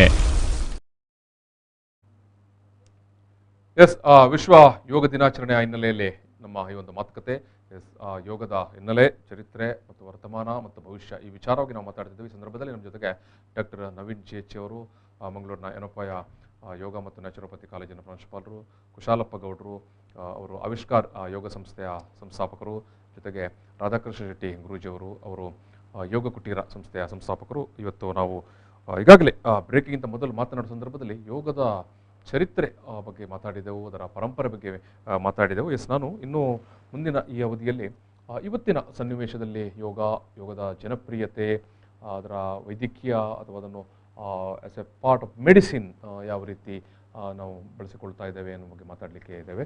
S, ಇದು ನಾನು ಕುಶಾಲಪ್ಪ ಗೌಡ್ರೆ ಮತ್ತು ರಾಧಾಕೃಷ್ಣ ಶೆಟ್ಟರೆ, ವರ್ತಮಾನದ ಸಂದರ್ಭದಲ್ಲಿ ಯೋಗದ ಒಂದು ಜನಪ್ರಿಯತೆ ಬಗ್ಗೆ ಎಲ್ಲಿಂದ ಈಗ ಅದೇ ಸರಿ ಯೋಗದೊಂದು ಜನಪ್ರಿಯತೆ ಈ ಎರಡು ವಿಧ ಉಂಟು, 2 dimensions. One is a physical dimension, one is a psychological dimensions. ಈ 2 ಡೈಮೆನ್ಷನ್ನಲ್ಲಿ ನಾವು ಕೆಲಸ ಮಾಡಬೇಕಾಗ್ತದೆ. ಅಂದರೆ ಅದಕ್ಕೆ ಎರಡಕ್ಕೂ ತುಂಬ ಇಂಪಾರ್ಟೆಂಟ್ ಕೊಡಬೇಕಾಗ್ತದೆ. ಪ್ರೆಸೆಂಟ್ ಯುಗದಲ್ಲಿ ಯೋಗ ತುಂಬ ಪಾಪ್ಯುಲರ್ ಆಗಿದೆ ಇಡೀ ವಿಶ್ವದಲ್ಲಿ. ಹೇಗೆ ಪ್ರಚಾರಕ್ಕೆ ಬಂತು, ಏನು ಕಾರಣ? ಅದಕ್ಕೆ ಮುಖ್ಯ ಕಾರಣ ಅಂತ ಹೇಳಿದ್ರೆ, ಮನುಷ್ಯನ ಆರೋಗ್ಯ ಸಮಸ್ಯೆಗೆ ವೈದ್ಯಕೀಯ ವಿಜ್ಞಾನದಲ್ಲಿ ಪರಿಹಾರ ಎಲ್ಲದಕ್ಕೂ ಇಲ್ಲ. ಇದೊಂದು ಸ್ಪಷ್ಟ. ಇದಕ್ಕೆ ನಾವು ನಮ್ಮ ಶರೀರ ಮತ್ತು ಮನಸ್ಸಿಗೆ ಸಂಬಂಧ ಹೇಗಿದೆ, ಮತ್ತೆ ಮನಸ್ಸು ಸಕಾರಾತ್ಮಕವಾಗಿ ಕೆಲಸ ಮಾಡಿದರೆ ಶರೀರ ಆರೋಗ್ಯಪೂರ್ಣವಾಗ್ತದೆ ಅನ್ನೋ ಒಂದು ಕಾನ್ಸೆಪ್ಟ್ನ ಮೇಲೆ ಯೋಗ ಕೆಲಸ ಮಾಡ್ತದೆ. The physical psychological health is most important then the physical health. ಈಗ ಇದರ ಬಗ್ಗೆ ನಾವು ರಿಸರ್ಚ್ ಮಾಡುವಾಗ ಆರೋಗ್ಯವು ನಮ್ಮ ಮಾನಸಿಕ ಸ್ಥಿತಿಯನ್ನು ಅವಲಂಬಿಸಿದೆ. 190% ನಮ್ಮ ರೋಗಗಳಿಗೆ ಔಷಧಿ ಅಗತ್ಯ ಇಲ್ಲ. The chemicals are not required to the body. In fact, 90% of the disease. These diseases are called psychosomatic diseases, are directly related with our lifestyle related diseases. ನಮ್ಮ ಜೀವನ ಕ್ರಮ, ನಮ್ಮ ಹಿಂದಿನ ಜೀವನ ಕ್ರಮ, ನಮ್ಮ ಪ್ರೆಸೆಂಟ್ ಜೀವನ ಕ್ರಮದಲ್ಲಿ ವೈದ್ಯಕೀಯ ವಿಜ್ಞಾನ ಎಷ್ಟು ಅಡ್ವಾನ್ಸ್ ಆಗಿದೆ, ಡಾಕ್ಟರ್ ಹಾಸ್ಪಿಟಲ್ ತುಂಬ ಜಾಸ್ತಿ ಆಗ್ತಿದೆ, ಆದರೂ ಅದನ್ನು ರೋಗವನ್ನು ಹತೋಟಿ ತರಲಿಕ್ಕೆ ನಮಗೆ ಆಗೋದಿಲ್ಲ. ಅದಕ್ಕೋಸ್ಕರ ಈಗ ನಮ್ಮ ಮುಖ್ಯವಾಗಿ ಅದರಲ್ಲಿ ಬರುವಂಥ ಆಸನ ಮತ್ತು ಪ್ರಾಣಾಯಾಮ, ಇಟ್ ಇಸ್ ವೆರಿ ಸೈಂಟಿಫಿಕ್. ಆಸ್ಪತ್ರೆಗಳು ಎಷ್ಟು ಜಾಸ್ತಿ ಆದರೂ ಕೂಡ ಜನರ ಆರೋಗ್ಯ ಸಮಸ್ಯೆಗೆ ಪರಿಹಾರ ಕೊಡ್ಲಿಕ್ಕೆ ಆಗುದಿಲ್ಲ ಅಂತ ನೀವು ಉಲ್ಲೇಖ ಮಾಡಿದಂತ ವಿಚಾರ. ಇದು ಕುಶಾಲಪ್ಪ ಗೌಡ್ರೆ, ಆಧುನಿಕ ಕಾಲದಲ್ಲಿ ಎಸ್ ಭಾರತ ಮತ್ತು ಜಗತ್ತಿನಾದ್ಯಂತ ಯೋಗ ಇಷ್ಟೊಂದು ಪ್ರಸಿದ್ಧಿಗೆ ಕಾರಣ ಏನು ಅಂತ? ಎಸ್, ಇದು ಒಂದು ನಿಜವಾಗ್ಲೂ ನಾವು ವಿಮರ್ಶೆ ಮಾಡಬೇಕಾದ ವಿಚಾರ. ಯಾಕೆಂತ ಹೇಳಿದ್ರೆ, ಯೋಗ ಡೇ ನಂತರದ ವಿಚಾರ ಮತ್ತೆ ಮಾತಾಡುವ. ಅದು ಯೋಗ ಡೇಗೆ ಹಿಂದೆ ಹೇಗೆ ನಮ್ಮ ಪ್ರಪಂಚಕ್ಕೆ ವಿದ್ಯೆ ತಲುಪಿತು ಅನ್ನೋದಕ್ಕೆ ನಾನು ಆಗ ಹಿರಿಯ ಯೋಗಿಗಳನ್ನ ಹೇಳಿದೆ. ಆದ್ರೆ ಟಿ ಕೃಷ್ಣಮಾಚಾರ್ಯರ ಇಬ್ಬರು ಶಿಷ್ಯರಲ್ಲಿ, ನಮ್ಮ ಕರ್ನಾಟಕದ ಇಬ್ಬರು ಶಿಷ್ಯರಲ್ಲಿ BKS ಅಯ್ಯಂಗಾರ್ ಅವರು ಮತ್ತೆ ಶ್ರೀ ಪಟ್ಟಾಭಿ ಜೋಯಿಸರು ಅವರು ಅದ್ಭುತ ರೀತಿಯಲ್ಲಿ ಯೋಗ ವಿದ್ಯೆಯನ್ನು ಜನಸಾಮಾನ್ಯರಿಗೂ ಮತ್ತೆ ವಿದೇಶಿಯರಿಗೂ ತಲುಪಿಸಿದ್ರು. ಯಾಕೆಂತ ಹೇಳಿದ್ರೆ ಪ್ರಶ್ನೆ ಕೂಡ ಇತ್ತು, ಜನಸಾಮಾನ್ಯರ ನಡುವೆ ಯೋಗ ಹೇಗೆ? ಹೌದು. ಯಾಕೆಂತ ಹೇಳಿದ್ರೆ ನಾವು ಆಗ ಪ್ರಶ್ನೆ ಮಾಡಿದ್ದು, ನಾವು ಯಾರು ಯೋಗಿಗಳಾಗುವವರು ಮಾತ್ರ ಯೋಗದ ಬಗ್ಗೆ ಇಲ್ಲ, ಸಾಧಕರು ಮಾತ್ರ ಯೋಚನೆ ಮಾಡ್ತಾ ಇದ್ರೆ, ಈಗ ಹಾಗೆ ಅಲ್ಲ. ಕಳೆದ 1900 ನಂತರದ ಅವಧಿ ನೋಡಿದ್ರೆ ಇದಕ್ಕೆ ಸಂಬಂಧಪಟ್ಟಾಗೆ ತುಂಬಾ ಅಥೆಂಟಿಕ್ ಆಗಿ ಬೇಕಾದಂತಹ ಪುಸ್ತಕಗಳು ಬಿಡುಗಡೆ ಆಗ್ತಾ ಬರ್ತು. ಆ ಪುಸ್ತಕವನ್ನು ರೆಫರ್ ಮಾಡಿಕೊಂಡು ಅದರ ಮೂಲಕ ಅದಕ್ಕೆ ಸಂಬಂಧಪಟ್ಟ ಆಸಕ್ತಿ ಬೆಳೆಸಿದವರು ತುಂಬಾನೇ ಮಂದಿ ಇದ್ರು. ಮತ್ತೆ ಎರಡನೇ ಆಯಾಮದಲ್ಲಿ ನೋಡಿದ್ರೆ ಅದಕ್ಕೆ ಸಂಬಂಧಪಟ್ಟ ಅಕಾಡೆಮಿಕ್ ಕ್ವಾಲಿಫಿಕೇಶನ್ಸ್ಗಳು ಪ್ರಾರಂಭ ಆಗುತ್ತೆ. ತರಬೇತುದಾರ ಮಾಡುವುದಕ್ಕೇನೆ ಒಂದು ಕ್ವಾಲಿಫಿಕೇಶನ್ ಸ್ಟಾರ್ಟ್ ಆಗ್ತದೆ. ಯಾಕೆಂತ ಹೇಳಿದ್ರೆ ಅದು ಸುಮಾರು 20-25 ವರ್ಷದ ಹಿಂದಿನಿಂದಲೇ ಸ್ಟಾರ್ಟ್ ಆಗ್ತದೆ, ಶಿಸ್ತು ಬರುತ್ತೆ. ಹೌದು. ಆಗ ಯೋಗ ಶಿಕ್ಷಕರಾಗುವವರು, ಯೋಗ ಥೆರಪಿಸ್ಟ್ಗಳಾಗುವವರು, ಯೋಗದ ಕ್ಷೇತ್ರದಲ್ಲಿ ತೊಡಗಿಸ್ಕೊಳ್ಬೇಕನ್ನುವರಿಗೆ ಅಧ್ಯಯನಕ್ಕೆ ಮಾಡಲಿಕ್ಕೆ ವೇದಿಕೆಗಳು ಸಿಗ್ತದೆ. ನಾನು ಆಗಲೇ ಉಲ್ಲೇಖ ಮಾಡಿದ ರೀತಿಯಲ್ಲಿ ಬಿಹಾರ್ ಸ್ಕೂಲ್ ಆಫ್ ಯೋಗ ಆಗಿರ್ಬೋದು, ಕೈವಲ್ಯಧಾಮ ಯೋಗ ಇನ್ಸ್ಟಿಟ್ಯೂಷನ್ ಆಗಿರ್ಬೋದು, ಈಗ ನಮ್ಮ ಹತ್ತಿರದ ಕರ್ನಾಟಕದ ತಗೊಂಡು ವ್ಯಾಸ ಆಗಿರ್ಬೋದು, ಮತ್ತೆ ಮಣಿಪಾಲ ವಿಶ್ವವಿದ್ಯಾನಿಲಯ ಆಗಿರ್ಬೋದು, 1999 ಮಂಗಳೂರು ವಿಶ್ವವಿದ್ಯಾನಿಲಯದಲ್ಲಿ ಆಗಿರ್ಬೋದು, ಮತ್ತೆ ಹಲವಾರು ನ್ಯಾಚುರೋಪತಿ ಕಾಲೇಜ್, ನಮ್ಮ SDM ನ್ಯಾಚುರೋಪತಿ ಕಾಲೇಜುಗಳಾಗಿರ್ಬೋದು, ಇದೆಲ್ಲ ಯೋಗಕ್ಕೆ ವರ್ತಮಾನಕ್ಕೆ ಆಧುನಿಕ ವಿಷಯದ ಸಂದರ್ಭದಲ್ಲಿ ಬಹಳ ಅದ್ಭುತವಾಗಿ ತಯಾರು ಮಾಡಿಬಿಟ್ರು ಜನರನ್ನು. ಅದರ ಪ್ರತಿಫಲನೆ ಈಗಿನ ನಮ್ಮ ಸೆಲೆಬ್ರೇಷನ್. ಇವತ್ತಿನ ಸೆಲೆಬ್ರೇಷನ್ ಹಿಂದೆ ಇರುವಂತಹ ಶಕ್ತಿಗಳು ಈ ಹಿಂದೆ ಆ ರೀತಿಯಲ್ಲಿ ಇವರೆಲ್ಲ ನೀವು ಅಯ್ಯಂಗಾರ್ ಅವರನ್ನು ಉಲ್ಲೇಖ ಮಾಡಿದಿರಿ. ಇಂಥ ಎಲ್ಲ ಯೋಗ ಸಾಧಕರ ಕಾರಣದಿಂದಾಗಿ ಅವರು ಬರೆದಂತ ಪುಸ್ತಕಗಳೆಲ್ಲ ಕಾರಣದಿಂದಾಗಿ ಜನಸಾಮಾನ್ಯರಿಗೆ ಕೂಡ ಎಸ್ ನಾವು ಕೂಡ ಯೋಗವನ್ನು ಪ್ರಾಕ್ಟೀಸ್ ಮಾಡಬಹುದು, ಅಧ್ಯಯನ ಮಾಡಬಹುದು ಅನ್ನುವಂತ ಒಂದು ಧೈರ್ಯ. ಯಾಕೆಂತ ಹೇಳಿದ್ರೆ ನನ್ನ ಜೀವನದಲ್ಲಿ ನಾನು ಹೇಳುದಿದ್ರೆ 1998ರಲ್ಲಿ ನನಗೆ ಒಬ್ರು ಡ್ರಾಯಿಂಗ್ ಮಾಸ್ಟರ್ ಯೋಗ ತರಬೇತಿಯನ್ನು ಕೊಟ್ಟದ್ದು. ನಾನು 9ನೇ ಕ್ಲಾಸ್ನಲ್ಲಿ ಇದ್ದೆ. ಅವರ ಕ್ಲಾಸ್ನಲ್ಲಿ ಬೇಸಿಕ್ ಆಸನಗಳು ಹೇಳಿಕೊಡ್ತಾ ಇದ್ರು. ಬಟ್ ಅವರ ಕೈಯಲ್ಲಿ ಯೋಗ ದೀಪಿಕ ಪುಸ್ತಕ ಇರ್ತಿತ್ತು. ಯೋಗ ದೀಪಿಕ ನಾನು ಅವರ ಯೋಗ ದೀಪಿಕ ಪುಸ್ತಕವನ್ನು ನಾನು ಕೇಳಿ ತಗೋದು, ಅಯ್ಯಂಗಾರ್ ಅವರದ್ದು, BKS ಅಯ್ಯಂಗಾರ್ ಅವರದ್ದು. ಆ ಪುಸ್ತಕದಲ್ಲಿ ಅಡ್ವಾನ್ಸ್ ಆಸನಗಳಿತ್ತು. ಶೀರ್ಷಾಸನ ಮಾಡೋದು ಹೇಗೆ, ಮಯೂರಾಸನ ಮಾಡೋದು ಹೇಗೆ, ಪಿಂಚ ಮಯೂರಾಸನ ಮಾಡೋದು ಹೇಗೆ ಅಂತ. ಅದನ್ನೆಲ್ಲ ಆಗ್ಲೇ ನನಗೆ ಅಭ್ಯಾಸ ಮಾಡ್ಲಿಕ್ಕೆ ಮತ್ತೆ ಸ್ವಲ್ಪ ಪ್ರೇರಣೆ ಆಯ್ತು. ವೆರಿ ಇಂಪಾರ್ಟೆಂಟ್ ವಿಚಾರ. ಒಬ್ಬ ಶಿಕ್ಷಕರು ಶಾಲೆಯ ಸಾಮಾನ್ಯ ಪಾಠದ ನಡುವೆ ಶಿಕ್ಷಕರ ಪಾಠದ ಏನು ಒಂದು ತರಗತಿ ಯೋಗ ಪಾಠ ಒಂದು ಪ್ರೇರಣೆ ಆಯ್ತು. ಸೊ ನಿಮಗೆ ಇದು ಲಕ್ಷಾಂತರ ಜನಕ್ಕೆ ಪ್ರೇರಣೆ ಆಗಿರ್ಬೋದಲ್ಲ. ಆ ಕಾರಣದಿಂದಾಗಿ ಯೋಗ ಈ ರೀತಿಯಾಗಿ ಸ್ಪ್ರೆಡ್ ಆಗ್ಲಿಕ್ಕೆ ದೇಶದಿಂದ ಏನು ಬೇರೆ ದೇಶಗಳಲ್ಲಿ ಕೂಡ ಪ್ರಚಾರ ಆಗ್ಲಿಕ್ಕೆ ಕಾರಣ ಆಗಿರ್ಬೋದು. ಇದು ಡಾಕ್ಟರ್ ನವೀನ್ ಅವರೇ, as a form of medicine, yogic science ಅಂತ ಇವತ್ತು ನೀವು ಹೇಳ್ತೀರಿ. ಯೋಗ ಆ್ಯಂಡ್ ನ್ಯಾಚುರೋಪತಿ ಕಾಲೇಜ್ ಅಂತ ಇವತ್ತು ಇದೆ. ಅದರಲ್ಲಿ ನೀವು ಏನು ವೈದ್ಯಕೀಯ ಪದವಿಯನ್ನು ಈಗ ಕೊಡ್ತಾ ಇದ್ದೀರಿ. ಈ ರೀತಿಯ ಒಂದು ಜನಪ್ರಿಯತೆ ಅಥವಾ ಈ ರೀತಿಯ ಒಂದು ಸೈಂಟಿಫಿಕಲ್ ಟೆಂಪರ್ನ ಒಳಗಡೆ ಯೋಗ ಸೇರಿಕೊಳ್ಳಿಕ್ಕೆ ಇಲ್ಲಿ ಯಾವತ್ತಿನಿಂದ ಕಾರಣಕರ್ತ ಆಯ್ತು, ಏನಾಯ್ತು, ಸಾಧ್ಯ ಆಯ್ತು? ಇಲ್ಲಿ ತನಕ ನಾವು ಯಾವ ರೀತಿ ಯೋಗ ಜನಸಾಮಾನ್ಯರಿಗೆ ತಲುಪ್ತು ಅನ್ನೋದ್ರ ಬಗ್ಗೆ ಮಾತಾಡಿದ್ವಿ. ಯೋಗ ಆಸ್ ಎ ಎಜುಕೇಶನ್, ಇಲ್ಲಿ 2 ಅಂಶಗಳಿದೆ. ಯೋಗ ಆಸ್ ಎ ಎಜುಕೇಶನ್ ಜನಸಾಮಾನ್ಯರಿಗೆ ತಲುಪುವಂಥದ್ದು, ಯೋಗ ಅಂಡ್ ನ್ಯಾಚುರೋಪತಿ, ಯೋಗ ಮತ್ತು ಪ್ರಕೃತಿ ಚಿಕಿತ್ಸೆ ಆಸ್ ಎ ಮೆಡಿಕಲ್ ಎಜುಕೇಶನ್, ವೈದ್ಯಕೀಯ ಎಜುಕೇಶನ್. ಇಲ್ಲಿ ರೋಗಿಗಳಿಗೆ ಯಾವ ರೀತಿ ನಾವು ಯೋಗವನ್ನು ಕೊಡಬೇಕು ಅನ್ನೋದು ಪ್ರಾಮುಖ್ಯತೆಯನ್ನು ಪಡ್ಕೊಳ್ಳುತ್ತೆ. ಇದು 1970ಯಲ್ಲಿ ಇನ್ಸ್ಟಿಟ್ಯೂಷನಲಿ ಕ್ವಾಲಿಫೈಡ್ ಯೋಗ ಡಾಕ್ಟರ್ಸ್ ನ ಕೋರ್ಸ್ ಶುರುವಾಗುತ್ತೆ ಹೈದರಾಬಾದ್ ನಲ್ಲಿ, ಉಸ್ಮಾನಿಯಾ ಯೂನಿವರ್ಸಿಟಿಯಲ್ಲಿ. ಅದು ತದನಂತರ SDM ಕಾಲೇಜ್ ಮತ್ತು ಹೈದರಾಬಾದಿನಲ್ಲಿ 1989ನಲ್ಲಿ ND ನ್ಯಾಚುರೋಪತಿ ಡಿಪ್ಲೊಮಾ ಇದ್ದದ್ದು, 4.5 ವರ್ಷದ ಡಿಪ್ಲೊಮಾ ಇದ್ದದ್ದು, ಅದು 5.5 ವರ್ಷದ ವೈದ್ಯಕೀಯ ಕೋರ್ಸ್ ಆಗಿ ಪರಿವರ್ತನೆ ಆಗುತ್ತೆ. ಆರಂಭದಲ್ಲಿ ಡಿಪ್ಲೊಮಾ ಕೋರ್ಸ್ ಇತ್ತು. ಹೌದು. ಸೊ 1989 ಪರಿವರ್ತನೆ ಆದದ್ದು. ಈಗ ಶೇಕಡ ಎಷ್ಟು ಮಂದಿ ಅಂದ್ರೆ 10,000 ಡಾಕ್ಟರ್ಸ್ ಥ್ರೂಔಟ್ ಇಂಡಿಯಾ ಇದ್ದಾರೆ. ಥ್ರೂಔಟ್ ಇಂಡಿಯಾ, ಇಡೀ ದೇಶದಲ್ಲಿ 10,000 ಯೋಗ ಮತ್ತು ಪ್ರಕೃತಿ ಚಿಕಿತ್ಸೆಯ ವೈದ್ಯರಿದ್ದಾರೆ. ಹಾಗಾಗಿ ಕರಾವಳಿ ಏನು ಅದೇ ನೀವು ಹೇಳಿದಾಗೆ SDM Ujire yoga and naturopathy college ಕೂಡ ಅವತ್ತಿನ ಒಂದು one of the first college ಅಂತ ಕೂಡ ಹೇಳಲಾಗುತ್ತೆ. ಈಗ 52 ಕಾಲೇಜುಗಳಿವೆ. ಇವಾಗ ದೇಶದಲ್ಲಿ 52 ಕಾಲೇಜುಗಳು ಮೆಡಿಕಲ್ ಎಜುಕೇಶನ್ ಕೊಡುವಂತದ್ದು, ಯೋಗ ಮತ್ತು ಪ್ರಕೃತಿ ಚಿಕಿತ್ಸೆಯಲ್ಲಿ ವೈದ್ಯಕೀಯ ಶಿಕ್ಷಣವನ್ನು ಕೊಡುವಂತ 52 ಕಾಲೇಜುಗಳು ಈ ದೇಶದಲ್ಲಿ ಇದ್ದಾವೆ. ಆಗ ಏನಾಗುತ್ತೆ ಅಂತ ಹೇಳಿದ್ರೆ, ಯೋಗದ ಗುರುಗಳಿದ್ದಾರೆ, ಅವರು ಎಜುಕೇಶನ್ ಕಡೆಗೆ ಗಮನ ಕೊಟ್ಟಾಗ ನಾವು ಯೋಗದ ವೈದ್ಯರು, ಯೋಗ ಮತ್ತು ಪ್ರಕೃತಿ ಚಿಕಿತ್ಸೆ ವೈದ್ಯರು, ನಾವು ವೈದ್ಯಕೀಯ ಸಲಹೆಗಳನ್ನ ಕೊಡ್ತಾ ರೋಗಿಗಳನ್ನ ಗುಣಪಡಿಸೋದಕ್ಕೆ ಗಮನವನ್ನು ಜಾಸ್ತಿ ಕೊಡ್ತೇವೆ. ಎಸ್, ಆರಂಭದಲ್ಲಿ ಒಂದು ಇದ್ದಂಥ ಕಾಲೇಜ್, ಆರಂಭದಲ್ಲಿ ನೀವು ಡಿಪ್ಲೊಮಾದಿಂದ ಆರಂಭಿಸಿದ್ರೆ ಇವತ್ತು 52 ಕಾಲೇಜ್ ಕೇವಲ ಒಂದು 2.5-3 ದಶಕಗಳ ಅವಧಿಯಲ್ಲಿ ಬಂತು.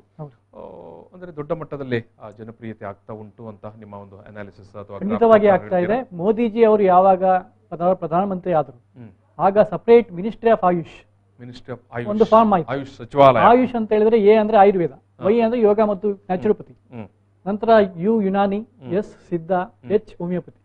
ಈ ರೀತಿ ಸಾಕಷ್ಟು ಪ್ರಾಧಾನ್ಯವನ್ನು ಅವರು ಇಂಪಾರ್ಟೆನ್ಸ್ ಅನ್ನು ಅವರು ಕೊಟ್ಟರು. ತದನಂತರ ಸಾಕಷ್ಟು ಬದಲಾವಣೆಗಳಾಗಿದೆ. ಇದು ಹೇಗೆ ಅಂತ ಹೇಳಿದ್ರೆ, ಚೈನಾದಲ್ಲಿ ಒಂದು ಟ್ರೆಡಿಷನಲ್ ಸಿಸ್ಟಮ್ ಆಫ್ ಮೆಡಿಸಿನ್ ಅಂತ ಉಂಟು, ಟ್ರೆಡಿಷನಲ್ ಚೈನೀಸ್ ಮೆಡಿಸಿನ್ ಅಂತ ಹೇಳ್ತೀವಿ. ಇಲ್ಲ ಅಲ್ಲಿ ಹೇಗೆ ಇದೆ ಅಂದ್ರೆ, ಪ್ರತಿಯೊಂದು ಕ್ಲಿನಿಕ್ ನಲ್ಲಿ ಟ್ರೆಡಿಷನಲ್ ಚೈನೀಸ್ ಮೆಡಿಸಿನ್ ಪ್ರಾಕ್ಟೀಸ್ ಆಗುತ್ತೆ. ಅದೇ ರೀತಿ ಮೋದಿ ಅವರು ನಮ್ಮ ಭಾರತದಲ್ಲೂ ಕೂಡ ಅದು ಪ್ರಚಲಿತ ಆಗಬೇಕು, ಜನಸಾಮಾನ್ಯರಿಗೆ ಅದು ಮುಟ್ಟಬೇಕು, ಕಾಯಿಲೆ ಬರದಾಗೆ ನಾವು ತಡಿಬೇಕು ಅನ್ನೋ ಒಂದು ದೃಷ್ಟಿಯಿಂದ ಅದನ್ನ ಮಾಡಿದ್ರು ಅವರು. ಅದು ಸಾಕಷ್ಟು ಬದಲಾವಣೆ ಆಗಿದೆ. ಇದು ಕುಶಾಲಪ್ಪ ಗೌಡ್ರೆ ಮತ್ತು ರಾಧಾಕೃಷ್ಣ ರೆಡ್ಡಿ ಅವರೇ. ಎಸ್, ಒಂದು ಕಡೆ ಎಸ್ ಡಾಕ್ಟರ್ ಹೇಳಿದಾಗೆ ವೈದ್ಯಕೀಯ ಅಥವಾ ಏನು ಎಸ್ ಎ ಮೆಡಿಕಲ್ ಸೈನ್ಸ್ ಆಗಿ ಯೋಗವನ್ನು ಅಧ್ಯಯನ ಮಾಡುವಂಥದ್ದು. ಈಗ ನೀವು ದೊಡ್ಡ ಮಟ್ಟದಲ್ಲಿ ಜನರ ಸಾಮಾನ್ಯರ ನಡುವೆ ಹೋಗಿ ಯೋಗವನ್ನು ಪ್ರಚಾರ ಮಾಡ್ತಾ ಇರ್ತೀರಿ ಅಲ್ವಾ? ಶಾಲೆ, ಕಾಲೇಜ್, ಕ್ಲಬ್ಗಳು, ಯೋಗ ಮಂಡಳಗಳು ಇತ್ಯಾದಿ ಇತ್ಯಾದಿ ಇತ್ಯಾದಿಯಾಗಿ. ನಿಮಗೆ ಸಾಮಾನ್ಯವಾಗಿ ನಿಮ್ಮ ಮಾತುಕತೆ ಸಂದರ್ಭದಲ್ಲಿ, ನಿಮ್ಮ ತರಬೇತಿ ಸಂದರ್ಭದಲ್ಲಿ ನಿಮ್ಮ ಅಲ್ಲಿಗೆ ಬರುವಂಥ ಹುಡುಗರು, ಮಕ್ಕಳು, ವಿದ್ಯಾರ್ಥಿಗಳು ಕೇಳೋದಿಲ್ವಾ, ಎಸ್ ನಾನು ಯೋಗವನ್ನೇ ಮಾಡಿದರೆ ಮುಂದಕ್ಕೆ ಏನು ಮಾಡಲಿಕ್ಕೆ ಆಗುತ್ತೆ? ಅಥವಾ ಪೋಷಕರು ಈಗ ನೀವು ಯೋಗ ತರಬೇತಿ ಕೊಡ್ಲಿಕ್ಕೆ ಹೋಗ, ನನ್ನ ಮಗನಿಗೆ ಏನಾದರೂ ಇದರಲ್ಲೇ ಮುಂದೆ ಭವಿಷ್ಯ ಉಂಟಾ, ಮಗಳಿಗೆ ಇದರಲ್ಲೇ ಮುಂದೆ ಭವಿಷ್ಯ ಉಂಟಾ ಅಂತ ಕೇಳುವಂಥ ಸಂದರ್ಭದಲ್ಲಿ ಎಸ್ ನೀವು ಏನು ಸಲಹೆ ಅವರಿಗೆ ಕೊಡ್ತೀರಿ, ಅಥವಾ ಯಾವ ರೀತಿ ಇದನ್ನು ಈ ಒಂದು ಇಶ್ಯೂವನ್ನು ಟ್ಯಾಕಲ್ ಮಾಡ್ತೀರಿ? ಎಸ್, ತುಂಬಾ ಉತ್ತಮವಾದ ವಿಚಾರ ಇದೆ. ಯಾಕೆಂತ ಹೇಳಿದ್ರೆ ನನ್ನ ಮಾರ್ಗದರ್ಶನದಲ್ಲಿ ಸುಮಾರು ಮಂದಿ ಯೋಗದಲ್ಲಿ MSc ಮುಗಿಸಿದ್ದಾರೆ ನಾನು ನೋಡಿದಾಗ. ಈಗ ನಾನು 2006ಗೆ ನಾನು MSc ಮಾಡಿದ್ದು. ಅದರ ನಂತರ ನಾನು ಒಂದಷ್ಟು ಮಂದಿಯನ್ನು ಯೋಗ ಪ್ರೊಫೆಷನ್ಗೆ ಬರಲಿಕ್ಕೆ ಪ್ರೇರಣೆ ಮಾಡಿದ್ದು, ಯೋಗ ವೃತ್ತಿಗೆ ಬರಲಿಕ್ಕೆ. ಅದಕ್ಕೆ ಬೇಕಾದಂತ ಕ್ವಾಲಿಫಿಕೇಶನ್ ಪಡ್ಕೊಳ್ಳಿ ಅಂತ. ಇಲ್ಲಿ ಎರಡು ರೀತಿಯಲ್ಲಿ ನಾವು ತಿಳ್ಕೊಳ್ಬೇಕು ಒಬ್ಬ ವ್ಯಕ್ತಿಯಲ್ಲಿ. ಈಗೇನಾಗಿದೆ, ಈಗ ಡಾಕ್ಟರ್ ಹೇಳಿದ ರೀತಿಯಲ್ಲಿ ಸಬ್ಜೆಕ್ಟ್ ತುಂಬಾ ಪಾಪ್ಯುಲರ್ ಆಗಿದೆ. ಸಬ್ಜೆಕ್ಟ್ ಪಾಪ್ಯುಲರ್ ಆಗಿದೆ ಅಂತ ಹೇಳಿ ನಮಗೆ ಉದ್ಯೋಗ ಸಿಗುತ್ತೆ ಅಂತ ಹೇಳಿ ಈ ಕೋರ್ಸ್ಗೆ ಬಂದ್ರೆ ಅವರಿಗೆ ಉದ್ಯೋಗ ಚೆನ್ನಾಗಿ ಸಿಗ್ತದೆ ಅಂತ ಹೇಳೋದಕ್ಕೆ ಕಷ್ಟ. ಯಾಕೆಂತ ಹೇಳಿದ್ರೆ ಯೋಗ ಅನ್ನುವಂತ ವಿದ್ಯೆ ಅಭ್ಯಾಸ ಮತ್ತೆ ಅವರ ಸ್ವ ಅನುಭವ ಅದಕ್ಕೆ ಬಹಳ ಮುಖ್ಯ ಪಾತ್ರ ವಹಿಸ್ತದೆ. ಹೌದು, ಅದೇ ನನ್ನಲ್ಲಿ ನಾನು ಮೊನ್ನೆ ನಮ್ಮ ಇಲ್ಲಿ ಇದೇ ವೇದಿಕೆಯಲ್ಲಿ ಒಬ್ಬ ಹುಡುಗರನ್ನು ನಾನು ಮಾತನಾಡಿಸುವಾಗ ಅವನು 23ನೇ ವರ್ಷದಲ್ಲಿ ಚೈನಾಕ್ಕೆ, ದುಬೈಗೆ ಯೋಗ ತರಬೇತಿ ಹೋಗಿರ್ತಾರೆ. ಹೇಗೆ ಅಂತ ಹೇಳಿದ್ರೆ ಅವನು 13ನೇ ವರ್ಷದಲ್ಲಿ ಯೋಗಾಭ್ಯಾಸ ಮಾಡ್ಲಿಕ್ಕೆ ಶುರು ಮಾಡಿದ್ದ. 13ನೇ ವಯಸ್ಸಿನಲ್ಲಿ ಯೋಗಾಭ್ಯಾಸವನ್ನು ಆರಂಭಿಸಿ 23ನೇ ವರ್ಷಕ್ಕೆ ಆಗುವಾಗ ವಿದೇಶಗಳಿಗೆ ಯಾವುದೇ ಕ್ವಾಲಿಫಿಕೇಶನ್ ಇಲ್ಲ, ಯಾವುದೇ ಅಕಾಡೆಮಿಕ್ ಕ್ವಾಲಿಫಿಕೇಶನ್ ಇಲ್ಲ ಆ ಹುಡುಗನ ಹತ್ರ. ಆದರೆ ಯೋಗಾಭ್ಯಾಸ ಇದೆ, ಯೋಗಾಭ್ಯಾಸ ಇದೆ. ಅಂದ್ರೆ ಈ ಎರಡು ರೀತಿಯಲ್ಲಿ ಯಾರು ಯೋಗ ವೃತ್ತಿಗೆ ಬರ್ಬೇಕಂತ ಇದೆಯೋ ಅಲ್ಲಿ ಎರಡು ವಿಚಾರ ನಾನು ಯಾವಾಗಲೂ ಹೇಳುವಂಥದ್ದು. ಒಂದು, ಅವರಿಗೆ ಪೂರ್ವ ಜನ್ಮದ ಕರ್ಮದ ಫಲ ಇದ್ರೆ ಮಾತ್ರ ಆ ವೃತ್ತಿಗೆ ಬರ್ತಾರೆ. ನಾನು ಹಣ ಮಾಡಬೇಕು, ಸಂಪಾದನೆ ಮಾಡ್ಬೇಕಂದ್ರೆ ಯೋಗ ಫೀಲ್ಡ್ಗೆ ಬಂದ್ರೆ ಅಷ್ಟು ಬೇಗ ಅವರಿಗೆ ಸಿಗುವುದಿಲ್ಲ. ನಾನು ನೋಡಿದ್ದೀನಿ ಒಂದಷ್ಟು ಮಂದಿಯನ್ನು. ಯಾಕೆಂದ್ರೆ ನಾನು ಮತ್ತೆ ಡಾಕ್ಟರ್ ಹತ್ರನೇ ಬರ್ತೇನೆ. ಈಗ ನಮ್ಮಲ್ಲಿ ನಾವು ಅಲೋಪತಿ, ಇಂಗ್ಲಿಷ್ ಮೆಡಿಸಿನ್ ಅಂತ ಹೇಳ್ತೇವೆ, ತುಂಬಾ ಪಾಪ್ಯುಲರ್, ಸಾಕಷ್ಟು ದುಡ್ಡು ಕೂಡ ಆಗುತ್ತೆ. ಮತ್ತೆ ಇವತ್ತಿನ ಕೋವಿಡ್ನ ಕಾಲದಲ್ಲಂತೂ ಇನ್ನೂ ಜಾಸ್ತಿ ದುಡ್ಡು ಆಗುತ್ತೆ. ಸೊ ಇಂತಹ ಸಂದರ್ಭದಲ್ಲಿ ನೀವು ಯೋಗಿಕ್ ಸೈನ್ಸ್ ಏನೋ ವೈದ್ಯರು, ನಾನು ಕುಶಾಲಪ್ಪನವರನ್ನು ಇಂಟರ್ಪ್ರಿಟ್ ಮಾಡಿ ಕೇಳುವಂಥದ್ದು, ದೊಡ್ಡ ಮಟ್ಟಿಗೆ ಸಂಪಾದನೆಗೆ ಹೆಂಗೆ, ಏನು ಏನು ಏನು ಎತ್ತ ಅಂತ ಇಲ್ಲಿ ಎರಡು ಸಂಪಾದನೆ ವಿಚಾರಕ್ಕೆ ಬರುವಾಗ ಎರಡು ವಿಷಯ ಬರುತ್ತೆ. ಒಂದು ಸರ್ವಿಸ್ ಓರಿಯೆಂಟೆಡ್ ಆಗಿ ಡಾಕ್ಟರ್ ಆಗಿ ನಾವು ಕೆಲಸ ಮಾಡುವಂಥದ್ದು. ಇನ್ನೊಂದು ಸಂಪಾದನೆ ಹೆಚ್ಚು ಮಾಡಬೇಕು ಅಂತ ಹೇಳಿದ್ರೆ ನಾವು ಹೆಲ್ತ್ ರಿಸಾರ್ಟ್ಸ್, ಈಗ naturopathy and yoga health resorts ಅಂತ ಇರ್ತದೆ. ಇವನ್ ಹೆಲ್ತ್ ಸ್ಪಾ ಮ್ಯಾನೇಜರ್ಸ್ ಆಗಿ ನಾವು ಹೋಟೆಲ್ ಅಲ್ಲಿ ವರ್ಕ್ ಮಾಡಬಹುದು. 5 ಸ್ಟಾರ್ ಆಧುನಿಕ ಸನ್ನಿವೇಶಕ್ಕೆ ಮತ್ತು ಆಧುನಿಕ ಬದುಕಿಗೆ ಅಲ್ಲಿ ಯಥೇಚ್ಛವಾಗಿ ಹಣವನ್ನ ಸಂಪಾದನೆ ಮಾಡಬೇಕು ಅಂತ ಹೇಳಿದ್ರೆ, ಆದ್ರೆ ಅಲ್ಲಿ ಸಂಪೂರ್ಣವಾಗಿ ನಾವು ವೈದ್ಯರಾಗಿ ನಾವು ಕೆಲಸ ಮಾಡ್ಲಿಕ್ಕೆ ಆಗೋದಿಲ್ಲ. ಒಂದು ರೀತಿ ಮ್ಯಾನೇಜರ್ ರೀತಿಯಲ್ಲಿ ವರ್ಕ್ ಮಾಡ್ಬೇಕಾಗ್ತದೆ. ಅದೇ ನಾವು ನಮ್ಮ ಆಸ್ಪತ್ರೆಗಳಲ್ಲಿ, ನ್ಯಾಚುರೋಪತಿ ಯೋಗ ಆಸ್ಪತ್ರೆಗಳಲ್ಲಿ ನಾವು ವೈದ್ಯರಾಗಿ ಕೆಲಸ ಮಾಡಿದಾಗ, ಅದರಲ್ಲೂ ಮುಖ್ಯವಾಗಿ ದೀರ್ಘಕಾಲಿಕ ಕಾಯಿಲೆಗಳು ಮತ್ತೆ ಮನೋದೈಹಿಕ ಕಾಯಿಲೆಗಳು, ಗುರುಗಳು ಹೇಳಿರುವ ಹಾಗೆ ಮನೋದೈಹಿಕ ಕಾಯಿಲೆಗಳು, ಅದರಲ್ಲಿ ನಮ್ಮ ಒಂದು ಪ್ರಾಮುಖ್ಯತೆ ಜಾಸ್ತಿ. ಅದೇ ಆಧುನಿಕ ಚಿಕಿತ್ಸಾ ಪದ್ಧತಿ ಅದು ಅಕ್ಯೂಟ್ ಕಂಡೀಷನ್ಸ್, ಎಮರ್ಜೆನ್ಸಿ ಕಂಡೀಷನ್ಸ್, ಆ ಒಂದು ಕಂಡೀಷನ್ಸ್ ಅಲ್ಲಿ ಅದರ ಪ್ರಾಮುಖ್ಯತೆ ಜಾಸ್ತಿ. ಸೊ ಹಾಗಾಗಿ ಎರಡನ್ನೂ ಕೂಡ ನಾವು ಒಂದು ಮರ್ಜ್ ಮಾಡಿ ನಮ್ಮ ಒಂದು ಸಂಕುಚಿತ ಮನೋಭಾವವನ್ನು ಬಿಟ್ಟು ಪೇಷಂಟ್ಸ್ಗೆ ಒಳ್ಳೆಯ ರೀತಿಯಲ್ಲಿ ಆಗೋ ಹಾಗೆ ನಾವು ಸಹಾಯ ಮಾಡಿದ್ರೆ ಆಗ ಒಂದು ಒಳ್ಳೆಯ ರಿಸಲ್ಟ್ ಅನ್ನು ನಾವು ಪೇಷಂಟ್ಸ್ಗೆ ಕೊಡ್ಬೋದು. ಸಮಗ್ರವಾದಂತ ಒಂದು ಚಿಕಿತ್ಸೆ, ಇಂಟಿಗ್ರೇಟೆಡ್ ಒಂದು ಮಾಡೆಲ್. ಇದೇ ರೀತಿಯಲ್ಲಿ ಪ್ರಪಂಚದಾದ್ಯಂತ ಈಗ ಪ್ರತಿಯೊಂದು ನೀವು ಹಾರ್ವರ್ಡ್ ಸ್ಕೂಲ್ ಆಫ್ ಮೆಡಿಸಿನ್ ತಗೋಬಹುದು, ಅದು ಉನ್ನತವಾದ ಒಂದು ಶ್ರೇಷ್ಠ ಇನ್ಸ್ಟಿಟ್ಯೂಷನ್ ಇಡೀ ಜಗತ್ತಿಗೆ.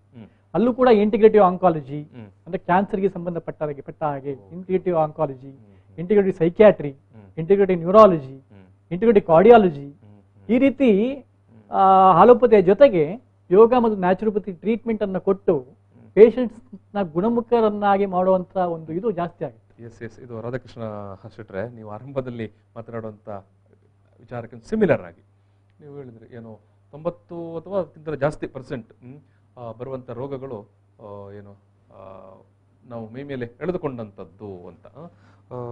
ಎಸ್, ಇಲ್ಲಿ ಡಾಕ್ಟರ್ ಹೇಳ್ತಾರೆ ನಾವು ಅದನ್ನು ಒಂದು ಸಮಗ್ರ ಕಾನ್ಸೆಪ್ಟ್ ಮೂಲಕ ಅದನ್ನು ಅದಕ್ಕೊಂದು ಚಿಕಿತ್ಸೆಯನ್ನು ಮಾಡಲು ಸಾಧ್ಯ ಆಗುತ್ತೆ ಅಂತ. ಈಗ ಯೋಗ ಅಂದರೆ ಅದು ಥಿಯರಿ ಅಲ್ಲ ನನ್ನ ಲೆಕ್ಕದಲ್ಲಿ. It not is to study in book and it is a practice. It is absolutely ನೀವು ಸಾಧನೆ ಮಾಡಿ ಅದರ ಅನುಭವವನ್ನು ಪಡೆಯುವುದು ಯೋಗ ನನ್ನ ಲೆಕ್ಕದಲ್ಲಿ. ಪ್ರತಿಯೊಬ್ಬರದಲ್ಲಿ ಈಗ ಸ್ವಿಮ್ಮಿಂಗ್ ಬಗ್ಗೆ ನಾವು ಎಷ್ಟು ಮಾತಾಡ್ಬೋದು, ನೀರಿಗಿಳಿದು ಸ್ವಿಮ್ಮಿಂಗ್ ಮಾಡಿದಾಗ ಮಾತ್ರ ಸ್ವಿಮ್ಮಿಂಗ್ನ ಅನುಭವ ನಮಗೆ ಬರ್ತದೆ. ಅದು ಎಷ್ಟು ಸಾಧನೆದಲ್ಲಿ ಮಾಡಬೇಕು, ಇಲ್ಲರೆ ನೀರು ಕುಡಿಬೇಕು. ಎಕ್ಸಾಕ್ಟ್ಲಿ. ಈ ಹ್ಯೂಮನ್ ಮೆಕ್ಯಾನಿಸಮ್ ನಾವೀಗ ಅರ್ಥ ಮಾಡಿಕೊಂಡ್ರೆ ಇದರಲ್ಲಿ ಅದ್ಭುತ ಶಕ್ತಿ ಇದೆ ಶರೀರದಲ್ಲಿ. ಸರ್, ಒಂದು 2% ಶಕ್ತಿ ಕೂಡ ನಮಗೆ ಇನ್ನೂ ನಾವು ಅದನ್ನು ಉಪಯೋಗಿಸ್ಕೊಳ್ಳಿಲ್ಲ. ಯೋಗದಲ್ಲಿ ಇನ್ನೂ ಆಳವಾಗಿ ಹೋದಾಗ ನಮಗೆ ಅದರಿಂದ ಜಾಸ್ತಿ ಶಕ್ತಿಯನ್ನು, ನಮ್ಮ ಶರೀರದ ಮತ್ತು ಮನಸ್ಸಿನ ಶಕ್ತಿಯನ್ನು ಉಪಯೋಗಿಸಿಕೊಂಡು ನಮ್ಮ ಜೀವನವನ್ನು ಬಹಳ ಉನ್ನತ ಮಟ್ಟದಲ್ಲಿ ವಿಶ್ವ ದರ್ಜೆಯಲ್ಲಿ ಎತ್ತರಿಸಲಿಕ್ಕೆ ಆಗ್ತದೆ. You can uplift our life, enrich our knowledge and you can improve our physical and mental power. ಇದಕ್ಕೆ ನಾನು ಒಂದು ಉದಾಹರಣೆ ಕೊಡ್ತೇನೆ. ಈಗ ನಾವು ಬಹಳ ರೋಗದ ಬಗ್ಗೆ ಚಿಂತೆ ಮಾಡಿದರೆ ಬೇಗ ರೋಗ ನಮ್ಮನ್ನು ಇಟ್ಕೊಳ್ತದೆ. ರೋಗದ ಬಗ್ಗೆ ಚಿಂತೆ ಮಾಡಿದರೆ ಚಿಂತೆಯೇ ಒಂದು ರೋಗ. ಈಗ ನಮ್ಮ ಆರೋಗ್ಯದ ಬಗ್ಗೆ ನಾವು ಆಲೋಚನೆ ಮಾಡಿದರೆ ಆ ರೋಗ ತನ್ನಷ್ಟಕ್ಕೆ ಡಿಸಪಿಯರ್ ಆಗ್ತದೆ, ತನ್ನಷ್ಟಕ್ಕೆ. It is just like chemistry, how it will work in your body. In fact ನಾವೊಂದು ನಮ್ಮಲ್ಲಿ ದ್ವೇಷ ಅಥವಾ ನಮ್ಮಲ್ಲಿ ಭಯ ಬಂದ ಕೂಡಲೇ ನಮ್ಮಲ್ಲಿ ಒಂದು ಹಾರ್ಮೋನ್ ಕ್ರಿಯೇಟ್ ಆಗ್ತದೆ. It is called cortisol hormone. ಈ ಹಾರ್ಮೋನ್ ನಮ್ಮ ಎಂಟೈರ್ ಸಿಸ್ಟಮ್ ಅನ್ನು ಡಿಸ್ಟ್ರಾಯ್ ಮಾಡಿಬಿಡ್ತದೆ.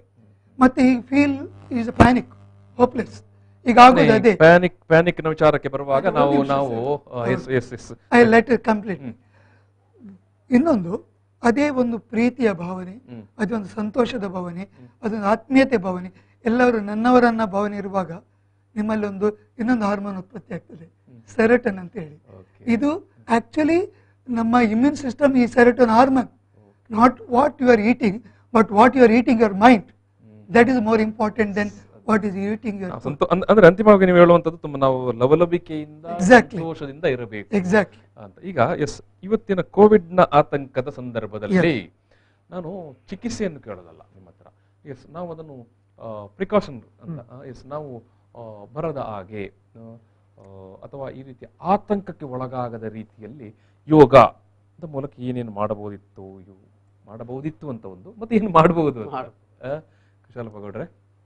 ಎಸ್, ಯೋಗಶಾಸ್ತ್ರನೇ ಅದಕ್ಕೆ ಉತ್ತರ ಕೊಡ್ತದೆ. ಯಾಕೆ ಅಂತ ಹೇಳಿದ್ರೆ ಮಹರ್ಷಿ ಪತಂಜಲಿ ಸೂತ್ರದಲ್ಲಿ ಹೇಳ್ತಾರೆ, ಏಯಂ ದುಃಖಂ ಅನಾಗತಂ ಅಂತ. ಭವಿಷ್ಯತ್ತಿನಲ್ಲಿ ಬರಬಹುದಾದಂತಹ ಎಲ್ಲ ದುಃಖಗಳನ್ನು ದೂರ ಮಾಡೋದಕ್ಕೆ ಈ ಯೋಗಾಭ್ಯಾಸ ನಿಮಗೆ ಸಹಾಯಕ್ಕೆ ಬರ್ತದೆ. ಯೋಗಾಭ್ಯಾಸ ಏನಂತ ಹೇಳಿದ್ರೆ ಪುನಃ ನಾವು ಬರುವಂಥದ್ದು ಅಷ್ಟಾಂಗ ಯೋಗ. ಸರಿ ಹೇಳಿದ ರೀತಿಯಲ್ಲಿ ಯಮ ನಿಯಮದ ಅನುಷ್ಠಾನ, ಸತ್ಯ ಹೇಳುವಂಥದ್ದು, ಅಹಿಂಸೆಯನ್ನು ಪ್ರಾಕ್ಟೀಸ್ ಮಾಡುವಂಥದ್ದು, ಕಳ್ಳತನ ಮಾಡದಿರುವಂಥದ್ದು, ಭ್ರಷ್ಟಾಚಾರ ಮಾಡದಿರುವಂಥದ್ದು, ಇದೆಲ್ಲ ಆರೋಗ್ಯದ ಭಾಗನೇ. ಅದೇ ರೀತಿಯಲ್ಲಿ ಶೌಚ, ಸಂತೋಷ, ತಪಸ್ಸು, ಸ್ವಾಧ್ಯಯನ ಅನ್ನುವಂಥದ್ದು ಅಭ್ಯಾಸನೇ, ಜೀವನ ಭಾಗ ಆಗಿರ್ಬೇಕು. ಮತ್ತು ಯೋಗಾಸನ, ಪ್ರಾಣಾಯಾಮಗಳ ಅಭ್ಯಾಸ ಮಾಡಬೇಕು. ಆಗ ಏನಾಗ್ತದೆ ಅಂತ ಹೇಳಿದ್ರೆ ನಾವು ಯಾವ ಸ್ಥಿತಿಗೆ ತಲುಪ್ತೀವಿ ಅಂತೇಳಿ ಹೇಳ್ತಾರೆ ಮಹರ್ಷಿ ಪತಂಜಲಿ. ಏನಂತಾರೆ, ಸುಖ ದುಃಖ ಪುಣ್ಯ ಅಪುಣ್ಯ ಭಾವನಾಥ ಚಿತ್ತ ಪ್ರಸಾದನ ಅಂತೇಳಿ. ಮೈಂಡ್ ಸ್ಟಡಿ ಆಗಿರ್ತದೆ, ಪ್ಯಾನಿಕ್ಗೆ ಒಳಗಾಗೋದಿಲ್ಲ, ನಾವು ಸ್ಥಿರವಾಗಿರ್ತೀವಿ. ಆಗ ಎಲ್ಲವನ್ನು ಸಮಭಾವದಿಂದ ಸ್ವೀಕರಿಸುವಂಥ ಮನೋಸ್ಥೈರ್ಯ ಬೆಳೀತಾ ಬಂದಾಗ ಕೋವಿಡ್ ಎಲ್ಲ ಯಾವ ಪರಿಸ್ಥಿತಿಯನ್ನು ಸಹ ನಾವು ಸಮರ್ಥವಾಗಿ ಎದುರಿಸಬಹುದು. ಇನ್ಫೆಕ್ಷನ್ಸ್ ಬರ್ಬಹುದು ನಮಗೆ, ಆದ್ರೆ ಅದನ್ನು ಎದುರಿಸುವಂತ ಮನೋಸ್ಥೈರ್ಯ ಎದುರಿಸುವಂತದ್ದು. ಎಷ್ಟೋ ಮಂದಿ ಇವತ್ತು ಹೇಳ್ತಾರೆ ಆತಂಕದಿಂದಾಗಿಯೇ ಅವರು ಸಾಯ್ತಾರೆ ಅಂತ. ಡಾಕ್ಟ್ರೆ, ಎಸ್, ನಾನೀಗ ಸಮಾಪನ ಮಾಡಬೇಕಾಗಿದೆ.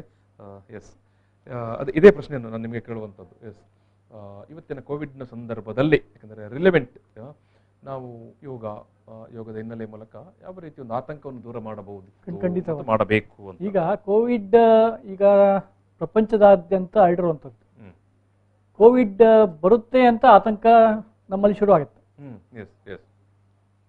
ಎಲ್ಲ ಕಡೆ ನಡೀತಾ ಇದೆ, ಸಾಯ್ತಾ ಇದ್ದಾರೆ ಜನರು. ಸೊ ಹಾಗಾಗಿ ಆತಂಕ ಶುರು ಆಗುತ್ತೆ. ಕೋವಿಡ್ ಬಂದವರಲ್ಲಿ ಆತಂಕದ ಜೊತೆಗೆ ಡಿಪ್ರೆಷನ್ ಶುರು ಆಗುತ್ತೆ, ಮಾನಸಿಕ ಖಿನ್ನತೆ, ಒತ್ತಡ, ಒಂಥರ ಸ್ಟ್ರೆಸ್ ಸ್ಟಾರ್ಟ್ ಆಗುತ್ತೆ. ನಂತರ ಅದು ಮೈಲ್ಡ್ ವೆರೈಟಿಯಲ್ಲಿ ಇದ್ರೆ, ಅದು ಸಣ್ಣ ಪ್ರಮಾಣದಲ್ಲಿ ಇದ್ರೆ, ಆಗ ಸಿವಿಯರ್ ಆಗುವಂತ ಒಂದು ಉದ್ವೇಗ ಶುರು ಆಗ್ತದೆ. ಎಲ್ಲಿ ನಾನು ICU ಯಲ್ಲಿ ಹೋಗಿ ಅಡ್ಮಿಟ್ ಆಗ್ತೀನೋ, ಎಲ್ಲಿ ನಾನು ಸತ್ತೋಗ್ಬಿಡ್ತೇನೋ, ಇದು ಪ್ಯಾನಿಕ್ ಅಂತ ನಾವು ಏನು ನಾವು ಡಿಸ್ಕಸ್ ಮಾಡಿದ್ವಿ ಆ ರೀತಿ. ಸೊ ಅದರಲ್ಲಿ ಮುಖ್ಯವಾಗಿ ಯೋಗದಲ್ಲಿ ಏನು ಅಂತ ಹೇಳಿದ್ರೆ ಮೈಲ್ಡ್ ಟು ಮಾಡರೇಟ್ ಸಿವಿಯಾರಿಟಿ ಇರುವಂತಹ ಕಾಯಿಲೆಗಳಲ್ಲಿ ನಾವು ಯೋಗವನ್ನು ಕೊಡಬಹುದು. ಸಿವಿಯರ್ ಇರುವಂತಹ ಕಾಯಿಲೆಗಳಲ್ಲಿ ನಾವು ಹೆಚ್ಚಿನ ಅಂಶ ಕೊಡ್ಲಿಕ್ಕೆ ಆಗೋದಿಲ್ಲ. ಅದರಲ್ಲೂ ಕೆಲವು ಕೊಡಬಹುದು, ಕೆಲವು ಡೀಪ್ ಬ್ರೀದಿಂಗ್ ಆಗಲಿ ಅಥವಾ ಶವಾಸನ ಆಗಲಿ ಅಥವಾ. ಆದ್ರೂ ನೀವು ಹೇಳುವಂತ ಒಂದು ವಿಚಾರ ಏನಂತ ಹೇಳಿದ್ರೆ ಎಲ್ಲಿಗೆ ಬರುತ್ತೆ ಅಂತ ಹೇಳಿದ್ರು, ನಮ್ಮಲ್ಲಿ ಒಂದು ಗುಣಲಕ್ಷಣ ಕಂಡು ಬಂದ್ರೆ ನಾವು ಸಾಕಷ್ಟು ಧೈರ್ಯ ಅಥವಾ ಒಂದು ಒಳ್ಳೆಯ ಒಂದು ಮಾನಸಿಕ ಸ್ಥೈರ್ಯದಿಂದ ಇದ್ದರೆ ಅದು ಆ ಸಿವಿಯಾರಿಟಿಗೆ ಹೋಗುವಂತ ಸಾಧ್ಯತೆಗಳು ಇರುವುದಿಲ್ಲ. ಧೈರ್ಯ ಜಾಸ್ತಿ ಇರಬೇಕು. ನಂತರ ಈ ಪ್ರಿವೆನ್ಷನ್, ಕಾಯಿಲೆ ಬರದಾಗಿ ನೋಡ್ಕೊಳ್ಳಿಕ್ಕೂ ಕೂಡ ಗವರ್ಮೆಂಟ್ ಏನ್ ಮೆಜರ್ಸ್ ಅನ್ನ ಕೊಟ್ಟಿದೆ, ಪ್ರೋಟೋಕಾಲ್ ಕೊಟ್ಟಿದೆ, ಅದನ್ನ ಪಾಲನೆ ಮಾಡಿ. ಅದ್ರ ಜೊತೆಗೆ ಎಲ್ಲಾ ಟೈಮಲ್ಲೂ ಮಾಸ್ಕ್ ಹಾಕೊಳ್ಳೋದಲ್ಲ, ಹಾಕೋಬೇಕು. ಆದರೆ ಆಕ್ಸಿಜನೇಷನ್ ಆಗೋದು ತುಂಬಾ ಇಂಪಾರ್ಟೆಂಟ್. ಪ್ರತಿಯೊಂದು ಟಿಶ್ಯೂಸ್, ಜೀವಕೋಶವೂ ಕೂಡ ಆಕ್ಸಿಜನ್ ಸಿಗೋದು ತುಂಬಾ ಮುಖ್ಯ. ಹಾಗಾಗಿ ಮನೆಯಲ್ಲಿ ಅಟ್ಲೀಸ್ಟ್ ಯಾರು ಹಾಸ್ಪಿಟಲ್ನಲ್ಲಿ ವರ್ಕ್ ಮಾಡ್ತಾರೆ, ಹಾಸ್ಪಿಟಲ್ ವರ್ಕರ್ಸ್, ಇವತ್ತು ನೀವು ತುಂಬಾ ಜನಕ್ಕೆ ಸನ್ಮಾನ ಮಾಡಿದ್ದೀರಾ, ಅವರು ಇನ್ನೂ ಕೂಡ ಜಾಸ್ತಿ ಮಾಡಬೇಕು. ನಾವು 1 ಗಂಟೆ ಯೋಗಾಭ್ಯಾಸ ಮಾಡಿದ್ರೆ ಅವ್ರು 2 ಗಂಟೆ ಮಾಡಬೇಕು. ಆಗ ಏನಾಗುತ್ತೆ, ಜೀವಕೋಶದಲ್ಲಿ ಆಕ್ಸಿಜನ್ ಪ್ರಮಾಣ ಸಿಗುತ್ತೆ, ನಂತರ ಅವರು ಆರೋಗ್ಯ ಆಗ್ಲಿಕ್ಕೆ ಸಾಧ್ಯ, ಜಾಸ್ತಿ ಆಗ್ಲಿಕ್ಕೆ ಸಾಧ್ಯ. ಸೊ ಈ ರೀತಿ ಕೆಲವು ಮುಖ್ಯವಾದ ಯೋಗಾಭ್ಯಾಸ ಅಂತ ಹೇಳಿದ್ರೆ ಪ್ರಾಣಾಯಾಮ, ಭಸ್ತ್ರಿಕಾ, ಕಪಾಲಭಾತಿ, ಧ್ಯಾನ, ಇದನ್ನೆಲ್ಲ ಮಾಡೋದ್ರಿಂದ ನಾವು ಮಾನಸಿಕ ಖಿನ್ನತೆಯನ್ನು ಕಡಿಮೆ ಮಾಡ್ಕೋಬಹುದು, ಉದ್ವೇಗವನ್ನ ಕಡಿಮೆ ಮಾಡ್ಕೋಬಹುದು. ವೈಜ್ಞಾನಿಕವಾಗಿ ಹೇಳೋದಾದ್ರೆ ಈಗಾಗಲೇ ಇಂದಿನ ಸಂಚಿಕೆಯಲ್ಲಿ ಹೇಳಿದ್ದೀನಿ, ಏನಾಗುತ್ತೆ, ತುಂಬಾ ಸ್ಟ್ರೆಸ್ ಇದ್ದಾಗ ನಮ್ಮ ಬಾಡಿಯಲ್ಲಿ ಕಾರ್ಟಿಸಾಲ್ ಅನ್ನೋದು ಲಿಬರೇಟ್ ಆಗುತ್ತೆ, ಉತ್ಪತ್ತಿ ಆಗುತ್ತೆ. ಅದ್ರ ಜೊತೆಗೆ ಅಡ್ರಿನಲಿನ್, ನಾರ್ಡ್ರಿನಲಿನ್ 2-3 ಕೂಡ ಉತ್ಪತ್ತಿ ಆಗ್ತದೆ. ಅದು ಏನ್ ಮಾಡುತ್ತೆ, ನಮ್ಮ ಬೇರೆ ಬೇರೆ ಬದಲಾವಣೆ ಆಗ್ಲಿಕ್ಕೆ ಕಾರಣ ಆಗುತ್ತೆ. ಅದರಿಂದ ನಮ್ಮ ಪ್ರೋ ಇನ್ಫ್ಲಮೇಟರಿ ಸೈಟೋಕೈನ್ಸ್ ಅದರ ಒಂದು ಲೆವೆಲ್ ಕೂಡ ಜಾಸ್ತಿ ಆಗುತ್ತೆ. ನಾವೀಗ ICU ಹೋಗುವಂತ ರೋಗಿಗಳು ಯಾರು, ಸೈಟೋಕೈನ್ ಸ್ಟಾರ್ಮ್, ಒಂದ್ ರೀತಿ ಸ್ಟಾರ್ಮ್ ರೀತಿಯಲ್ಲಿ, ಬಿರುಗಾಳಿಯ ರೀತಿಯಲ್ಲಿ ಆಗಿಬಿಡುತ್ತೆ ಬಾಡಿಯಲ್ಲಿ. ಯಾವಾಗ ನಮ್ಮ ಇಮ್ಯೂನ್ ರೆಸ್ಪಾನ್ಸ್ ಸರಿಯಾದ ರೀತಿಯಲ್ಲಿ ಆಗೋದಿಲ್ಲ, ಯಾವಾಗ ಡಿಲೇಡ್ ರೆಸ್ಪಾನ್ಸ್ ಆಗುತ್ತೆ, ತಡವಾಗಿ ಇಮ್ಯುನಿಟಿ ಕೆಲಸಕ್ಕೆ ಬರುತ್ತೆ, ತಡವಾಗಿ ಆಂಟಿಬಾಡೀಸ್ ರಿಲೀಸ್ ಆಗುತ್ತೆ, ಆಗ ಈ ಪ್ರಾಬ್ಲಮ್ಗಳು ಜಾಸ್ತಿ ಆಗ್ತವೆ. ಅದಕ್ಕೆ ಯೋಗ ತುಂಬಾ ಹೆಲ್ಪ್ ಆಗುತ್ತೆ. ನಾನು ಈ ಒಂದು ಯೋಗದ ಮಾತುಕತೆಯನ್ನು ಸಮಾಪನ ಮಾಡೋ ಸಂದರ್ಭದಲ್ಲಿ ಕೇವಲ 30 ಸೆಕೆಂಡ್ಗಳಲ್ಲಿ ಉತ್ತರ ಕೊಡಬೇಕು 3 ಮಂದಿ ಕೂಡ. ಯೋಗದ ಭವಿಷ್ಯ ಈಗಲೇ ತುಂಬಾ ಉತ್ತಮವಾದಂತಹ ಒಂದು ಜನಪ್ರಿಯತೆಯಲ್ಲಿ ಇದೆ.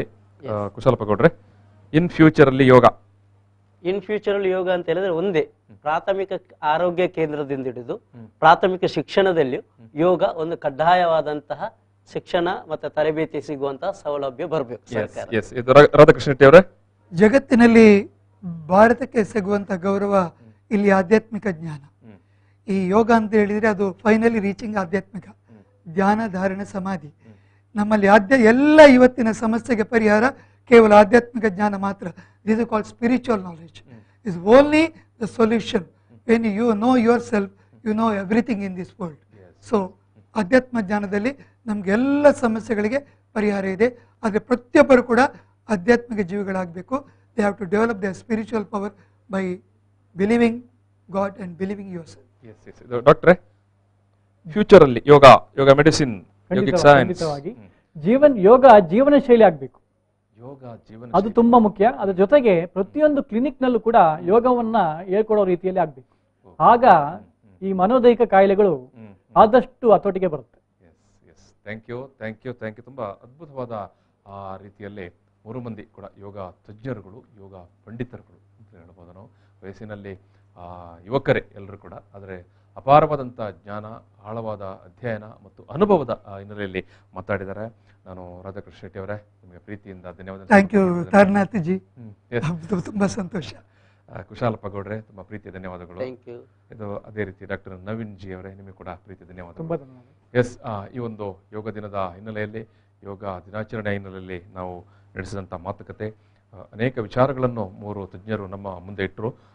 ಮುಂದಿನ ದಿನಗಳಲ್ಲಿ ಪ್ರಾಥಮಿಕ ಶಾಲೆಯಿಂದಲೇ, ಪ್ರಾಥಮಿಕ ತರಗತಿಯಿಂದಲೇ ಯೋಗ ಒಂದು ಅಧ್ಯಯನ ರೂಪವಾಗಿ ಬರಬೇಕು ಅನ್ನೋ ವಿಚಾರ, ಜೊತೆಗೆ ಯೋಗ ಅನ್ನೋದೊಂದು ಜೀವನ ಶೈಲಿ ಆಗಬೇಕು ಮತ್ತು ಯೋಗ ಒಂದು ಆಧ್ಯಾತ್ಮಿಕ ಪರಂಪರೆಯಾಗಿ ನಮ್ಮ ಬದುಕಿನಲ್ಲಿ ರೂಢಿಯಾಗಬೇಕು ಅನ್ನೋಂಥ 3 ವಿಭಿನ್ನ ನೆಲೆಯಲ್ಲಿ 3 ಮಂದಿ ಕೂಡ ಮಾತಾಡಿದ್ದಾರೆ. ತುಂಬ ಒಳ್ಳೆಯ ಮಾತುಕತೆ. ನಾನು ಮತ್ತೊಮ್ಮೆ ನಿಮ್ಮೆಲ್ಲರಿಗೂ ಧನ್ಯವಾದ ಸಮರ್ಪಣೆ ಮಾಡಿ ಈ ಒಂದು ಮಾತುಕತೆಯಲ್ಲಿ ಸಮಾಪನ ಮಾಡ್ತಿದ್ದೇನೆ. ಧನ್ಯವಾದಗಳು.